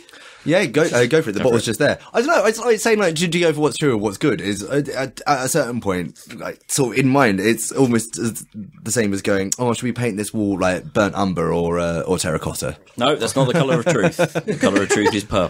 Thank you very much. That is not the colour of truth. I like that. Purple. And then the colour of goodness is green because I like green. No, mate, because the colour of the bag that Crown fucking Royale came in was purple. That was not the bag of truth. That was far from the bag of truth. It's fucking awful. Well, hang on. No, it did exactly what it said on the tin, which was the be a bag. Canadian whiskey. Yeah. Mate, woefully disappointing. Canadian and Club burning. is the nectar of existence compared to that bullshit. Anyway. Oh, talking of which, I popped into the Canadian Day celebrations in Trafalgar Square yesterday. Oh, yeah. Happy birthday, Canada. It's its birthday.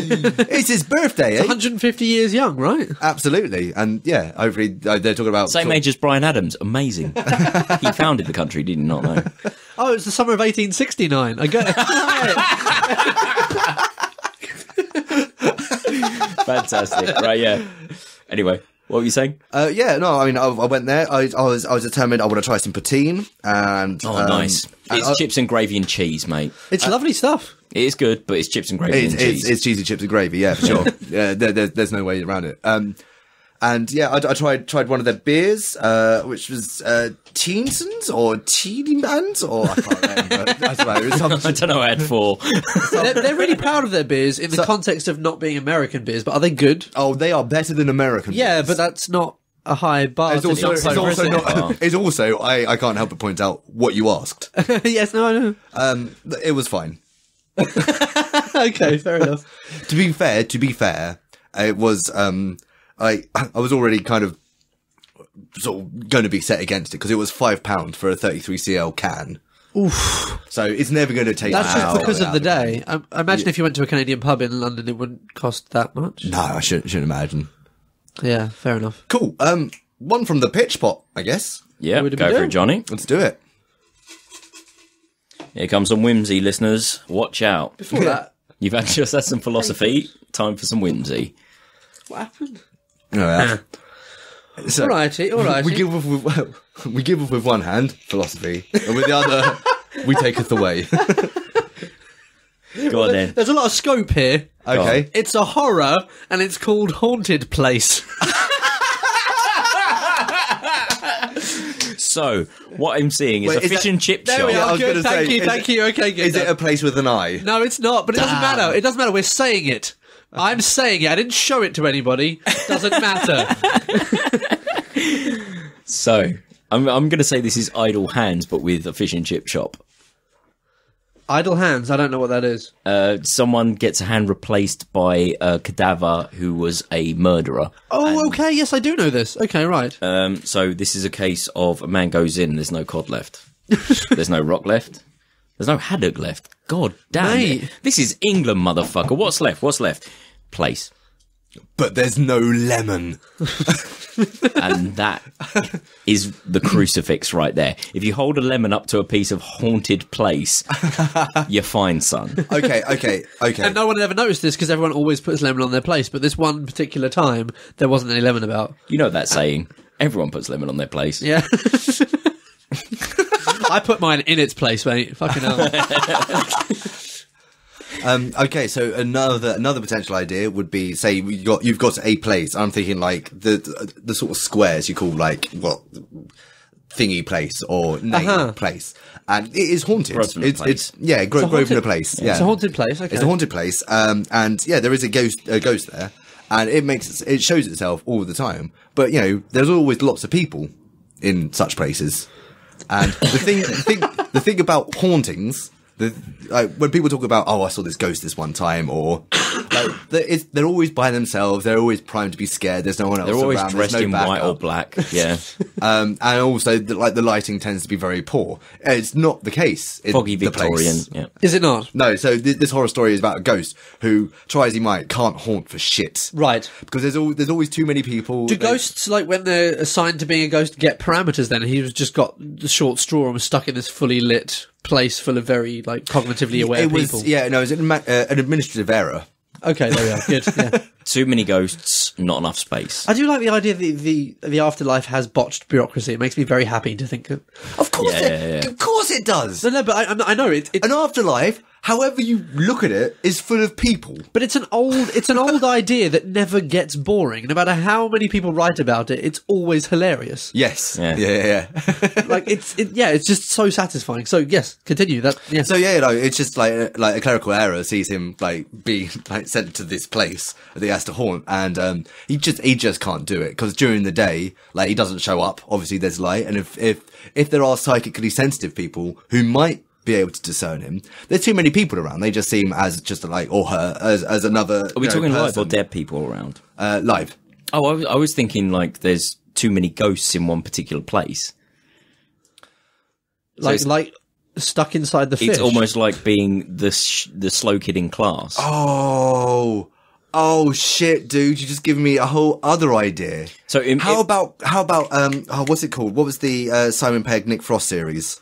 Spaced. How about that? How dare you forget but that. for ghosts. We talk like a flat of ghosts, and like they have to go out. Like Got some Jaffa cakes in my coat pocket. Yeah. So the whole thing is a horror, but it's also kind of vaguely a sitcom, right? And they've got to go out. They've got to do their hauntings, and it's all like tales of like what's happened that day. What I saw is what we were talking about the other day, which was you never see a ghost on a hoverboard. Were you not in that conversation with me? I don't know. No, I don't think so. But they're always Victorian, dressed in white, dressed in black, or carrying chains. There's a cognitive bias, right? Yeah, exactly. But you never see this kid who got run over last week on a hoverboard, right? So he's in a place where he's overshadowed by Victorian, like... Are you saying that Victorian ghosts have a monopoly in the afterlife on haunting? Oh, they are fucking balling. There we are. They turn up, they are throwing the ectoplasm all over that shit. Like, they've got the power of the former British Empire behind them. They've got the majesty. That's where our glory resides now. In the afterlife. Thanks, Brexit. But this guy is like a little pikey from Lewisham or something, and he's on a hoverboard, and there's not much he can do to scare people because he'll come in floating in. It's just like, oh, it's a kid on a fucking hoverboard. Yeah, and also it doesn't help that rather than going, ooh, he goes, boo, blood. Give me your wallet. What's happening, fam? You can't touch me. You are not. Are we in an You're entirely a different place being. from the fish shop place right now? We've left that I don't know. behind. What if you worked at the ship chop place and then died head down in a fryer? The shit chop place. Ship chop place. Rewind. Let's play that 6 times. Done. So Yes, okay, fine. And he used to work at the chippy. he dies, but like burning in the bubbling. Yeah, oil. Yeah, I was thinking much the same. Like someone behind him knocks a shelf as they're going out to the back room, and then a jar of pickled eggs hits him on the head, And he knocks him out, falls and he falls straight into a fryer, dies, and then has to haunt I was the most haunted spot in London, Peckham. Penge. No, fucking Penge. Penge. All right. Oh, actually, sorry. Okay, how about so far we've got like several different threads to follow. We have to. Well, Let's narrow it down. What one do we like more? How about this? we've got So we brought up modern ghosts. We brought up Victorian ghosts. How about the whole thing is a horror about like this place is very haunted. But you know the new bloods, the recent dead are coming, and there's fucking tons of them because by the way, look at population growth over the 100 years since the Victorian era. Penge has been booming since the Edwardian era. Okay. Yeah, so you got like So we got a lot there. Yeah, you've got like we follow like some key new ghosts, and they're trying to move in on this joint, and it's only got a handful of Victorian ghosts, but these Victorian ghosts have been at it for a long time. They know how to rattle those chains. They can fucking rattle them some chains for sure. Yeah. So the whole story. So there's going to be like institutionalized ghostism. Is this like Crash for ghosts? We're going to have. I imagine this multi-story. So what I'm thinking is something like not filmed in the same way, but say something along the lines of Paranormal Activity is happening in the background. Okay. That the ghosts are doing, but this is all like the backdrop to the greater story, which is the new ghosts trying to turf the old ghosts out. And all they're playing is fucking Mr. Happy.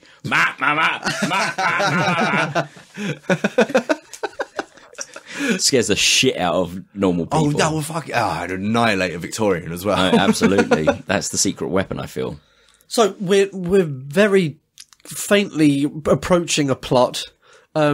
There's the dude that How's they face in the fat, and then that's kind of the intro to the song. That's that. the act one. And he's one of the new ones. Then you meet the other one through him. Yeah, can I make a quick addendum to his death to make it even more ridiculous? He's gone to work. He's taken his Nintendo Switch along, and they're playing 1-2 Switch with someone else who works there. Yeah, and right. His mate throws one of the Joy-Cons into the deep fat fryer, and so this kid just kind of goes in, tries to get it with his hand. Goes, no shit, I can't see it. It's burning my hand, and goes in head first because he's a fucking moron. And that's he literally boils his head.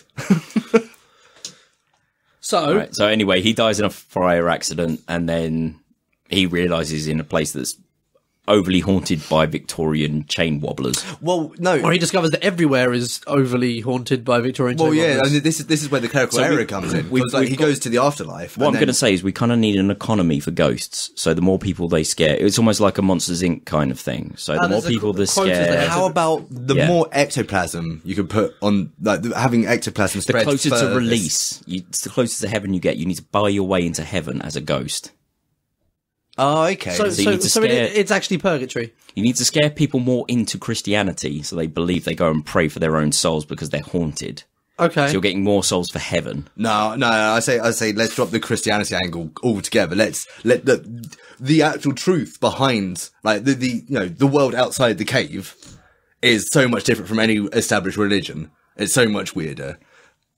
Okay, we're talking rather like than spaghetti god or whatever.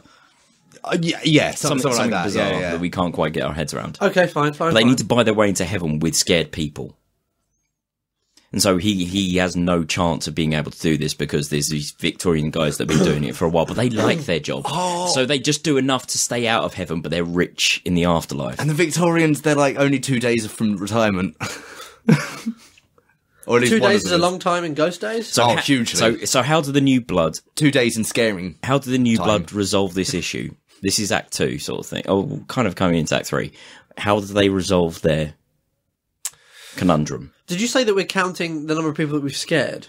Yeah, so they've got How are we counting? They've got to that? scare the whole of Penge to get into heaven. They realise they got to scare the entire population of Penge. Okay. How can they do that? Scare the entire... Okay. And they need to know, like, it's got to be in their wheelhouse. They've got to understand this. No, because it's through. got to... It's... I don't know. They go and sit on their fences and drink Frosty Jacks. Well, no, because it's got to be a place. Haunted place. Penge is a place. No, I'm Yeah, saying, no, I'm I saying know, it's but- I'm saying it's Penge. Okay. I was thinking something It's a English name. heritage. It's a pun because he worked in a fish shop. That's the name of the film. Oh, okay. I don't know. I still like the idea of like a heritage place because they get the most visitors. And they're like, super hot fucking We're property. working back. We've gone 20 minutes on this thread. Let's carry on. Fucking what? Really? We've gone a long time. Oh, okay. Okay, so we Come on, Mr. got Writer. new ghosts, we got old ghosts. I think let's stick with that. Let's forget the friar. It's fine. Well, I mean, we can have a- That's the intro. That's very the intro. quick. That's the That's first the 5 minutes. ghost of the job, yeah, fish. film. Done. Fish are not important anymore. And then It's a reason to call it Haunted Place.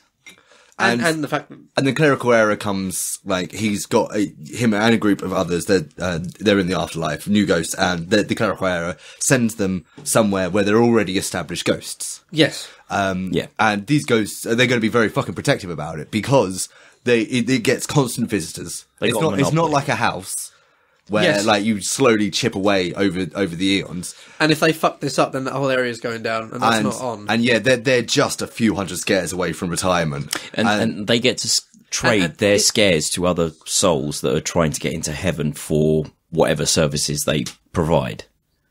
So say there was a ghost masseuse, for instance.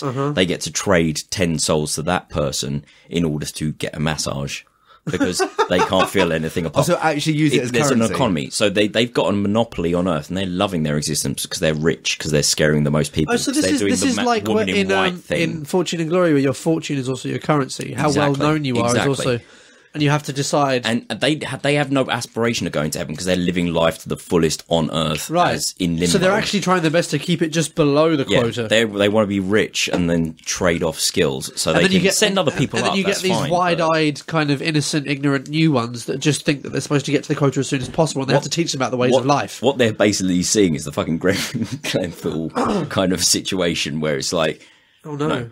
this is rich people manipulating poor people. Fuck them, blood. Let's bring this shit down. Okay.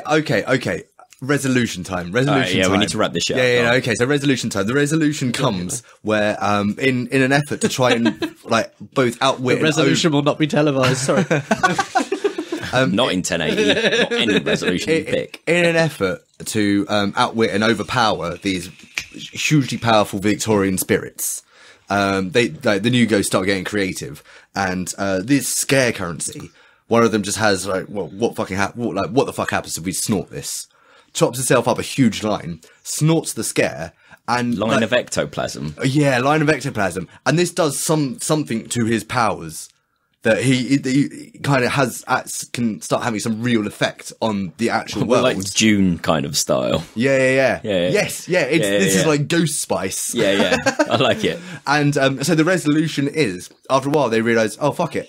Like, if we just scare some people, snort that fear, like, why the fuck do we have to go to heaven? Let's just take over the earth. Snort that motherfuckers, fear. yeah, they're trying to rule their shit. Yeah. They're trying to all own their patch. Yeah. So, it's like, well, the living have fucked this up. They've done this shit for 100 years, blood. Fucking come in, man them know how to fucking rule this shit. Yeah, well, no, I'm saying the Victorians eventually get on board with it. Because they're like, oh, they got a racket going. Yeah, it's like, we've got so much. We've got so fucking much. Let's just smash this out. And let's go fuck with the livies. And like, actually just scare people off of countries. And so you now get necropolises. Oh, this is so coming up in a D&D campaign at some point, isn't it? Are they not now forgetting where they came from? Because you can't have ghosts without living. Right. Well, no, so the haunted place is England. Okay. Because at the end of the movie, because like, every ghost's castle is its country. No, because by the end of the movie, it all starts in this one manor place, and that you think that's the haunted place. So we've got several places in the show title pun. Yeah, it's a multi-layered pun. Fine. But so like towards the end of the movie, they figure out if we snort the fear, we can have power over the living ones. So let's just get them the fuck out of this country, and then you have a dead country. And this is the beginning of the dead ruling the earth. So the final haunted place is Earth! And that dead Earth is more vibrant and alive technically than it's ever been. Yeah, because like obviously once all the livies are gone, and can we have a final poignant shot of like this massive celebration party that all the ghosts have finally taken over Earth, and then you pan out and it's just. It's kind of like a ghost, just on the face. Yeah. It's just on the face of like Europe. Yeah, actually, not nothing. There's this like effervescent, ghostly luminescence that you can see from space that like spells out the peace sign. There we are. Surfers come in, save it all. Fuck! It took some work, but. Holy shit, that was fun. But that's quite a film. I want to fucking watch that, and it has to be animated, right? Yeah, and I'm thinking No. No. I'm seeing this live action. Like, sure. expensive. Really expensive. And live I'm action. feeling like the whole tone of it, while still a horror, and there's going to be some horror bits that happen in it. It's kind of very similar tone to Attack on the Block. No, I'm thinking Kingsman. Okay. No, that's fair. I see that. And like, don't look too deeply because, I guess the underlying message there would be the Earth will only be at peace once humans have been fucked off. I mean, are you fucking kidding me? There's a pointed allegory. Yeah. Right. Cool. There we go. We also just solved the human crisis. Done. What? Get rid of us? Yes. Fuck humans. Okay, done. Kill it with ghosts. We all know that's true, but we're sort of programmed not to fully act that one out. No, we keep fucking and shit. It's terrible. And not killing ourselves en masse. All right. It's awful. Fucking Listeners, biological imperatives. There we are. What a pain in the arse. Listeners, join with me. Let's kill ourselves right or now. mostly, I suppose. Let's enact a mass suicide. Yes, indeed. All right, it's who's ready for a bit of the Kai mega topic? Oh, Kai, yes. What? Who's this? How? So Kai wrote in... Kai. Kai is a dedicated listener of ours. And he's Hello, Kai. Very nice to meet you. We love him much. He usually, he's the one that usually fills the poll audio pot, topics. which is the audio topics. Yeah, okay. But once he sent in a topic, he submitted a topic on, the page. But it was all of the topics. It was like... It was all his ideas. Several dozen in one topics submission. in one Did you go post. through them all? No. No. We're going Every through now and again we pull one out, cross it out and put it back. I see. We're about approaching halfway. So, Kai, what have you got to say? What's the closest you've come to disaster? Oh, You bastard, that's a thinker. Yeah, I mean, I've got...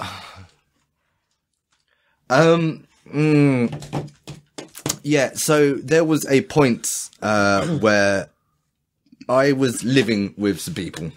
And one of us had lost their job. Oh, and yeah? that went on for a while. There wasn't a cessation to that, and money started running out, and then they were guarantored by someone, but they weren't reachable by our landlords, and it was getting closer and closer and closer to looking like kicking out time. This is donezo. Yeah. And for me, at that point, I wouldn't have had the money to move. Because by that time I was still I was still in debts.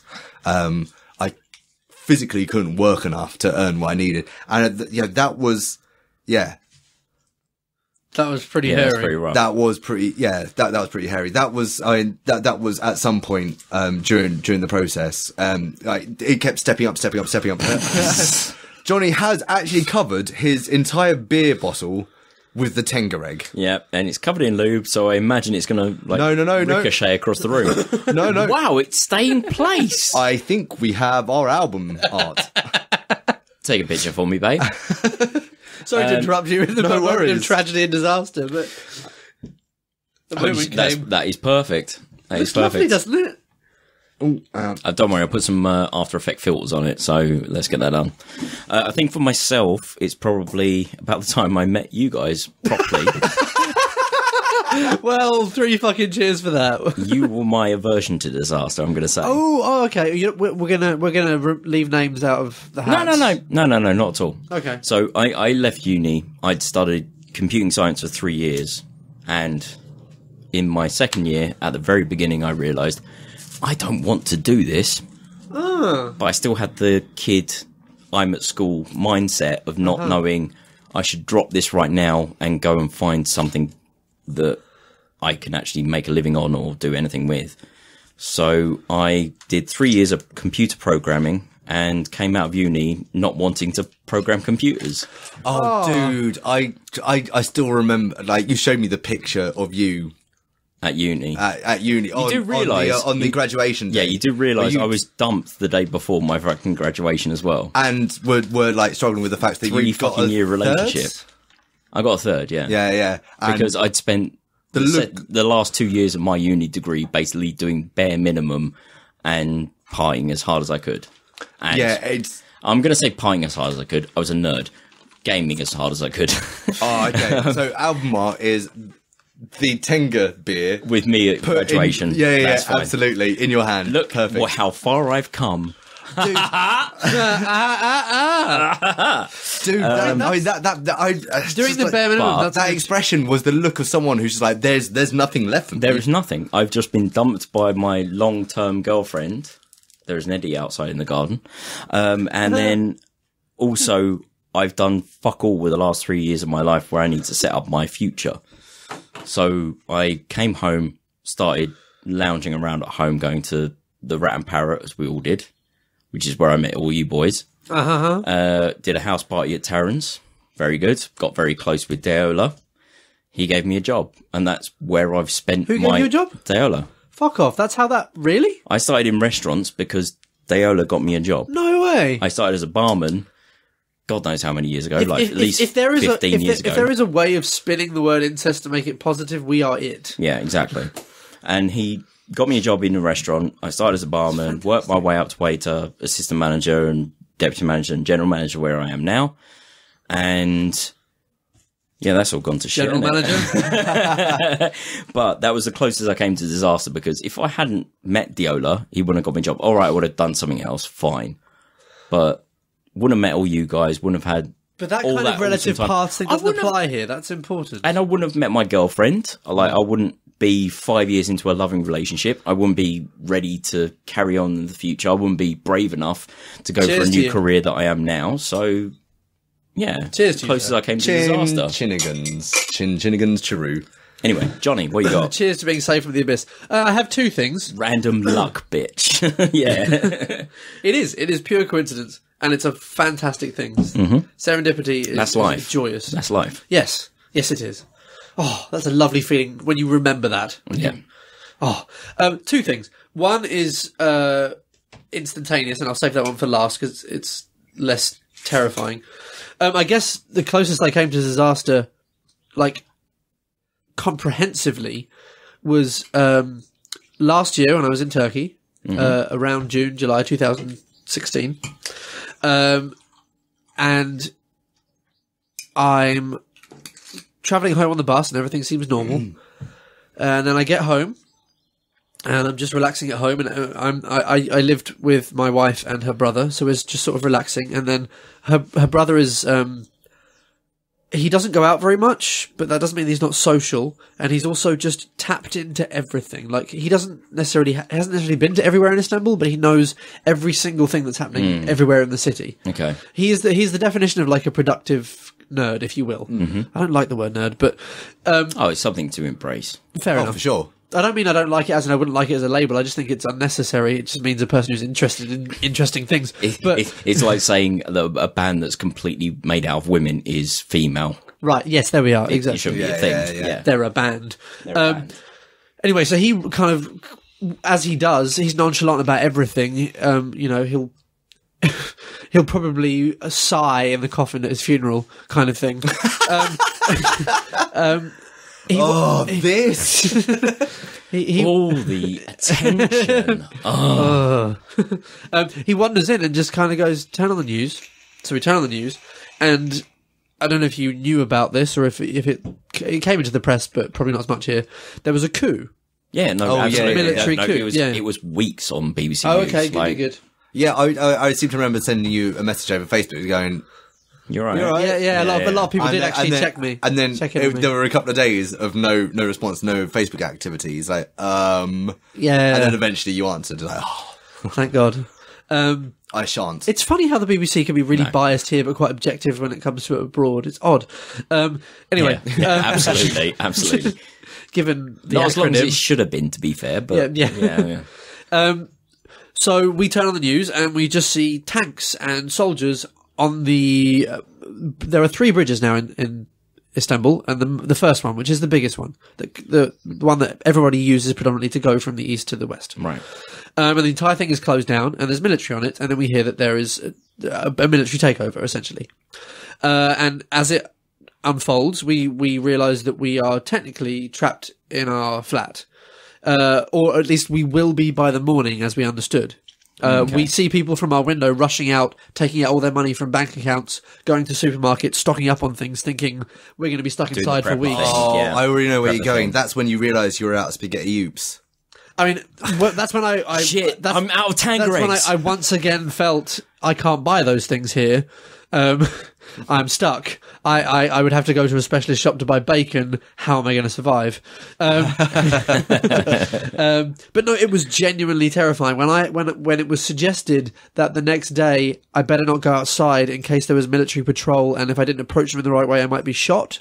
Like, I don't care who you are or what experience you've had. No. That kind of comment will bring that kind of dread in you that you've only seen in films or other people experience, and it's I just imagine like, that's going to shit you up. what? However, it gives you a good excuse to play fucking Stardew Valley for a while. But then the next day that didn't happen, and even though there was a brief takeover, the military were quickly sort of controlled and sorted out. It was a very weird situation. Yeah, so like the reporting on this end was just like it happened. It was like, Civil oh god, unrest. that's scary. That's really scary. And then like a day or two later, like we're getting messages, we're getting news stories coming out just like from the military going, yeah, we didn't really know what was happening, to be honest. A lot of people, It did seem a bit dazed and confused. a lot of reports had said that most of the soldiers were young, inexperienced soldiers on military service, as is mandatory in the country, and were told, you need to go to the bridge, and they didn't really know why. And some of them died or were killed by pro-government supporters, but they were rioting, essentially. That's not how the media there would have put it. Freedom fighters or something. But they were not like military trying to take over the country. They were scared teenagers on a bridge that didn't entirely know why they'd been sent there. Defending themselves. Yes, in the end. And because they were in full army gear on a tank with a gun, people started attacking them with, whatever they could find. It's like painting yourself And they're with not- lasers ready for a missile. And they're too kind of green and terrified to really shoot. Plus, that's not what they've been trained to do, just shoot outright. So they're getting attacked by these I love Turkey, and it has some of the most wonderful people. But course. when you get the extreme government supporting people, they are some of the most unthinking, close-minded people ever in the world. Yeah. The song "Anglers a Blade" from my EP is actually about unthinking people in that country. Just how the lyric is, you know, you're so stupid you will perceive an angle as a blade. That's the whole point of that song. Sorry, can I just say the name of your EP? I recognise that. What the fuck? Risen. Risen. Yeah. Hand. No, this This Living Hand is the band name. Yeah. What's that from? It's Keats's last poem. Keats. That's it. Fucking knew it was Keats. Yeah. God damn it. Wow, Keats affinity on the podcast. This is lovely. Anyway, so that was probably the closest I've come to a sort of long or a drawn out disaster where I thought my entire life is going to change. I'm technically in a war zone. You know, you overreact and start going, is this going to become Syria-esque? Or is this country going to descend? But then Turkey is very, very good at always being on that brink and then going back to being not. And I've left because I thought, okay, now it's going to happen because he became the president and he has full powers and he's got control of the entire judiciary and stupid things like that. But to democracy, or is it? No. No. I was going to say, it doesn't sound like it. It's like if Donald Trump, but slightly more intelligent and slightly more intelligent and therefore shrewder. And more dangerous. Well, because shrewder and slightly more intelligent. Imagine if Trump had two brain cells to rub together. There we go. That's Turkey. Okay, got you. I think the friction would kill him.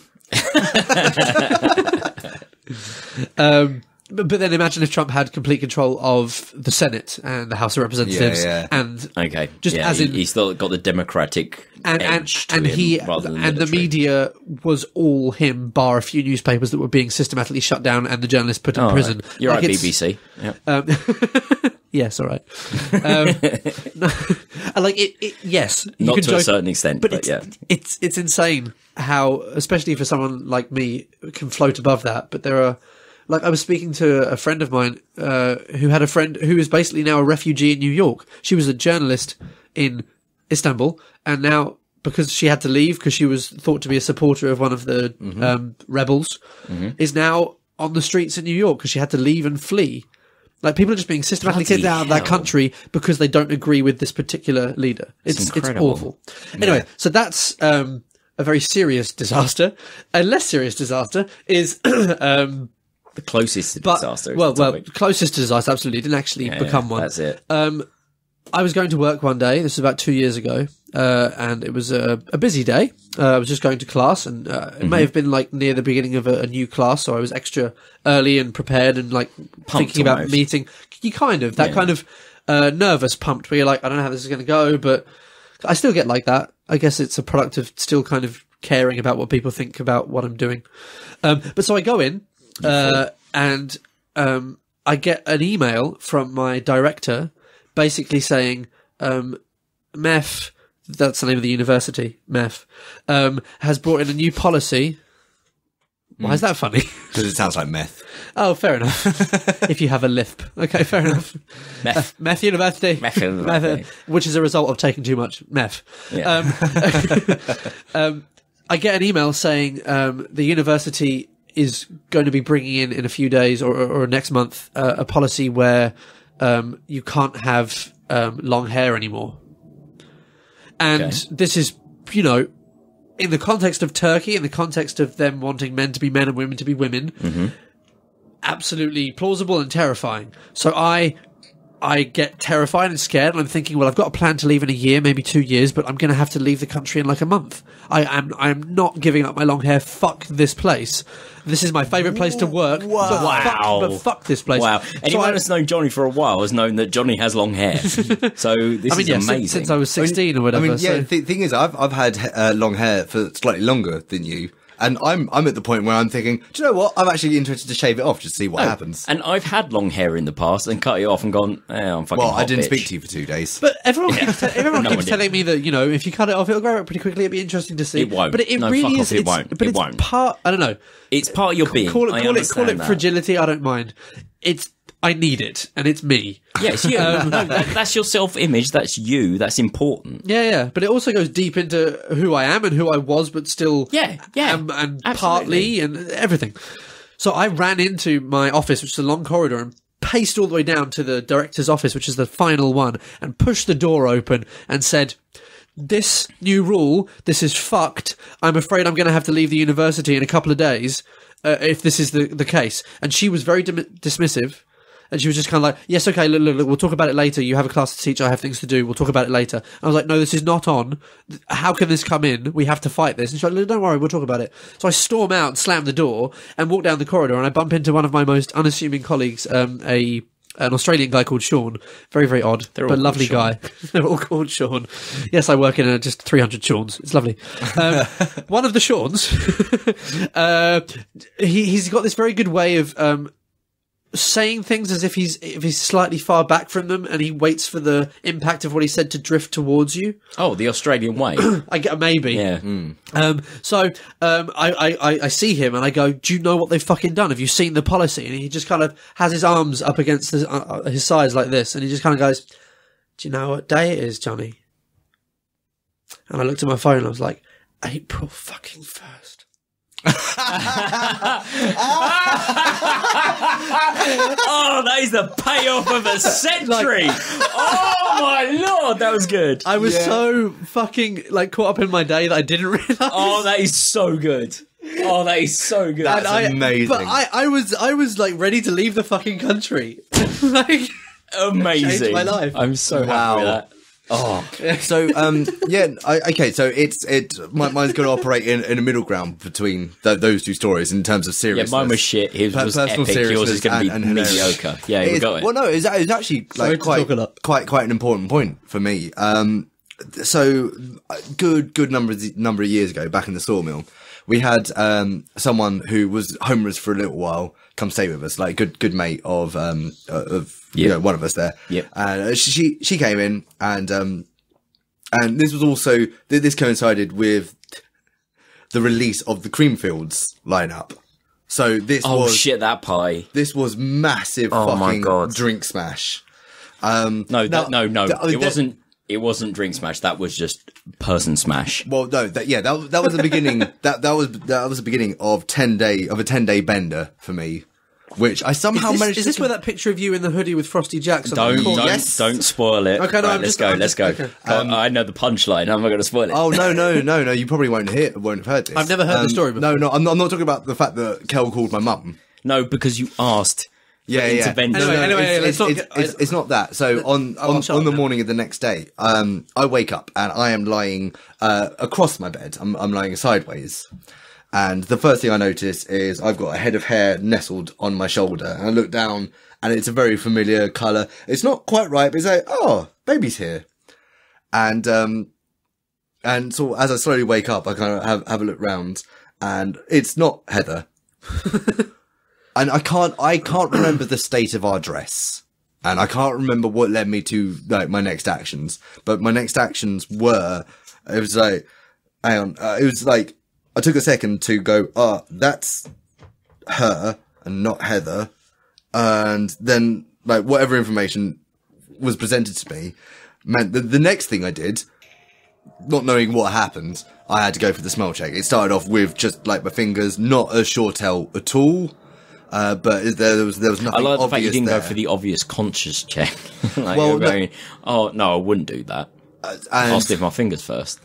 Well, and then after that, I then just quickly whipped my fingers around my bell end, and then had a quick sniff check, because that's going to be the big tell. And I didn't pick up anything.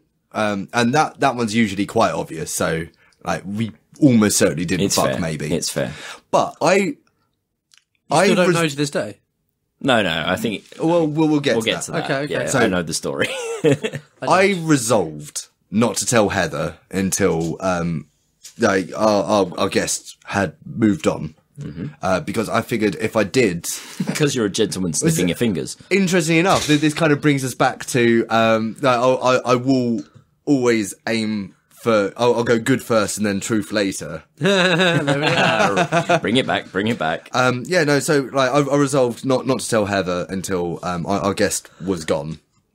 But as I mentioned earlier, this was merely day one of a 10-day Frosty Jacks bender.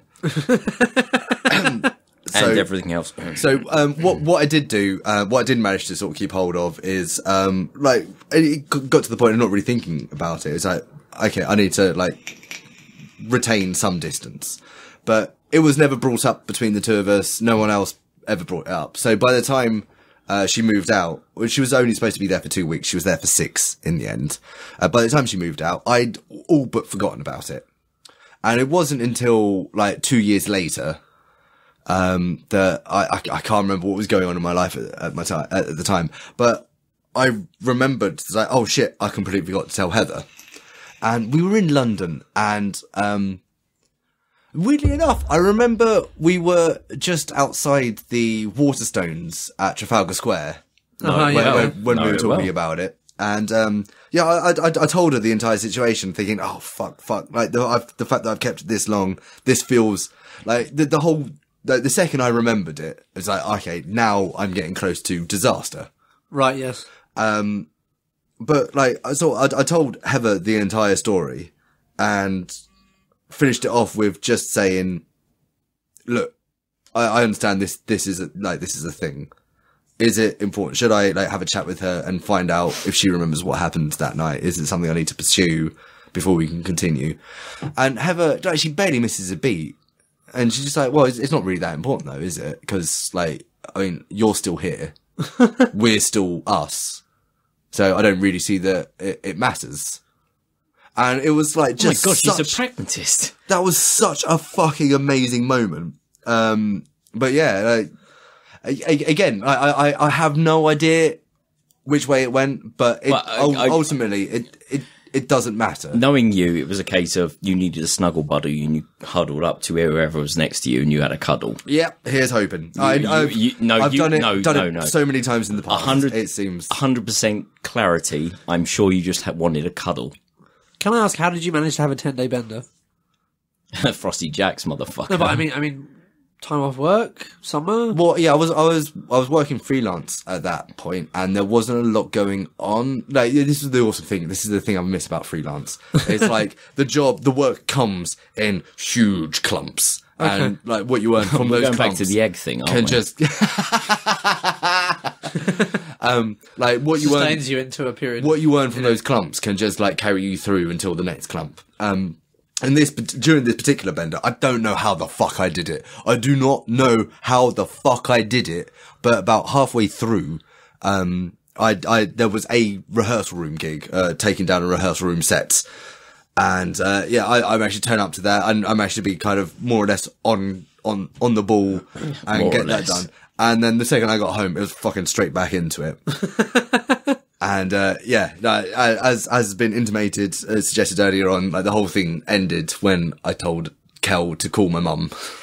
You actually asked for help? No. The boy needed an intervention at that point, and he asked for his mum to call him and say, enough's enough. No, I asked Kel. I didn't ask for mum to call me.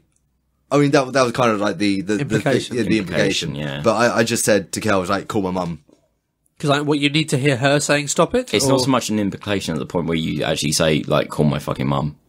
But it's wonderful that you enacted your own intervention or instigated your own intervention. And that's let's say it's a bonus point to his character at that point where he can say enough's enough.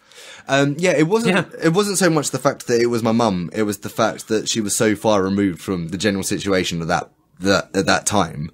She would be able to provide... Peer pressure? You worried about peer pressure at that point? Sorry, no, I needed something completely... out of the environment. Out of the bubble. To go, dude. That's dumb. Dude. Alright, fair enough. And that's all it took.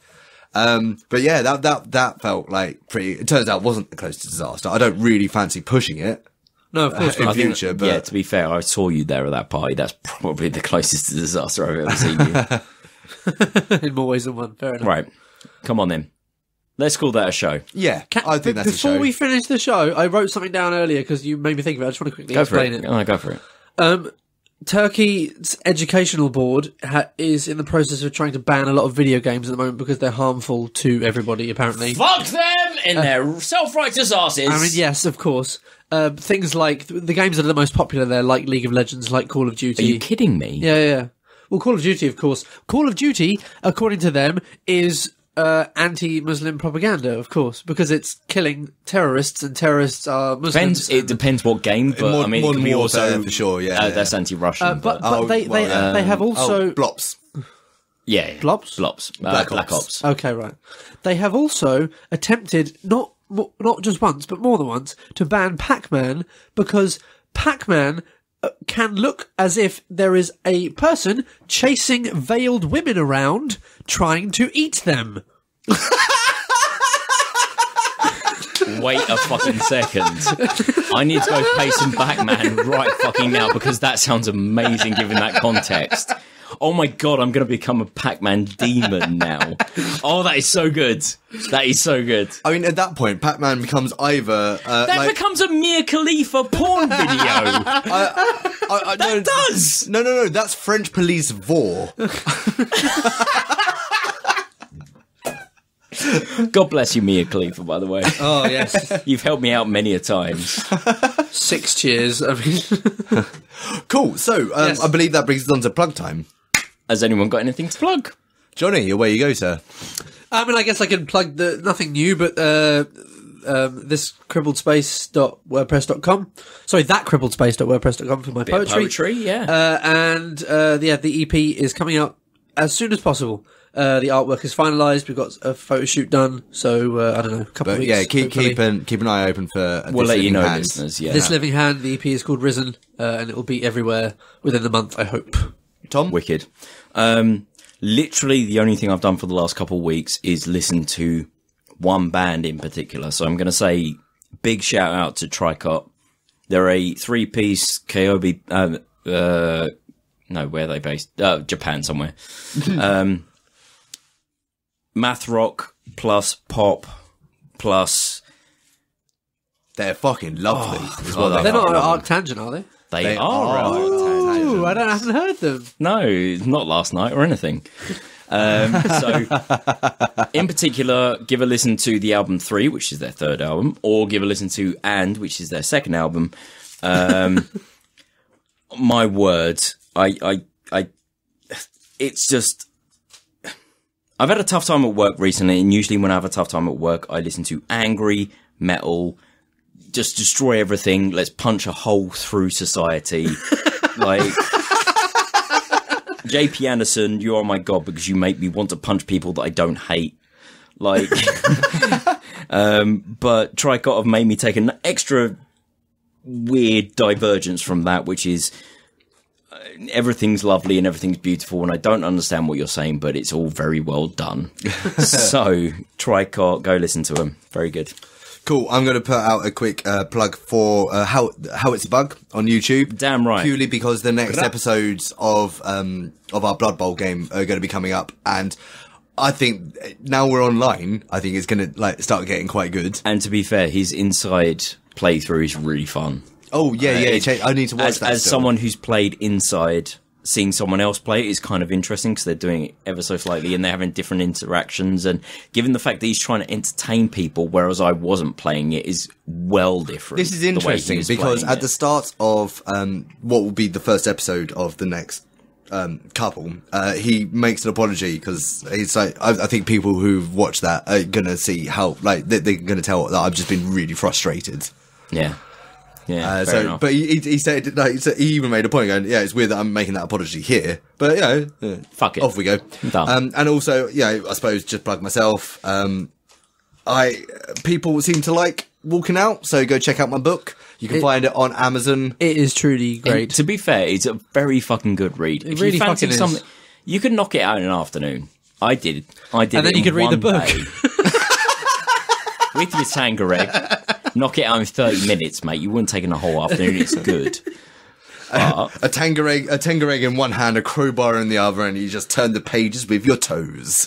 Damn right. But yeah, you can find it on Amazon. Just do a search for Walking Out. It's got my name attached. My name is Taron Wilmore.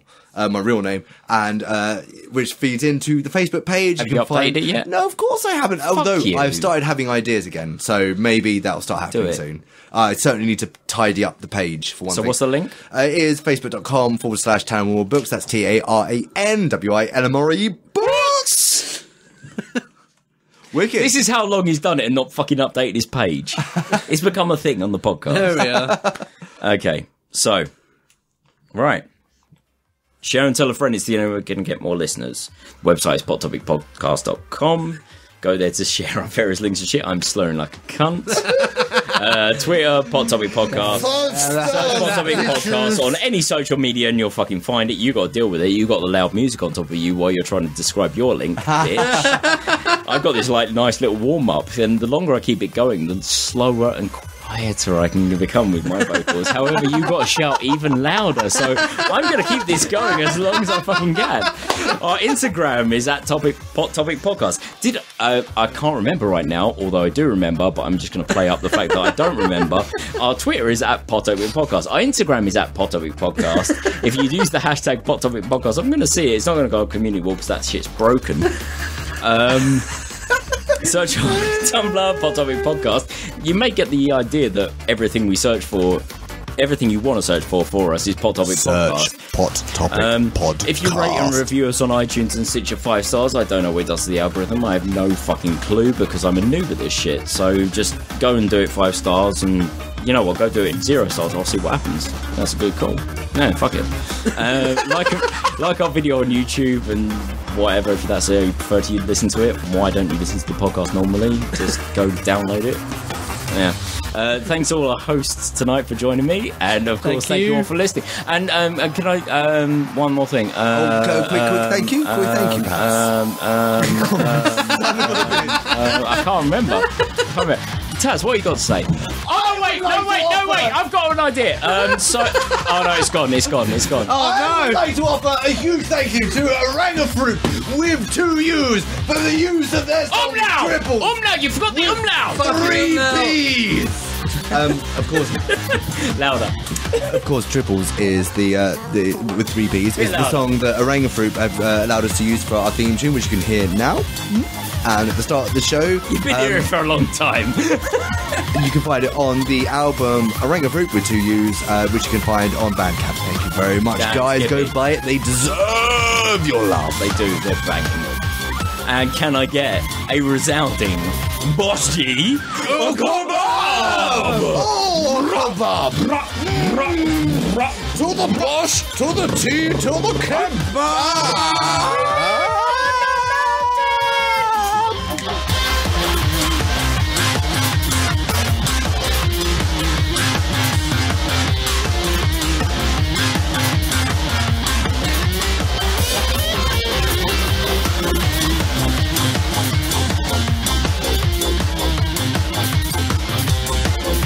I'm gonna have to open that door. I'm fucking sweltering. Yeah, today is mad. Should we do a window instead? Because those windows don't tend to let in quite as much noise. Yeah. Next to the birds there, aren't they? That's this one. There's one.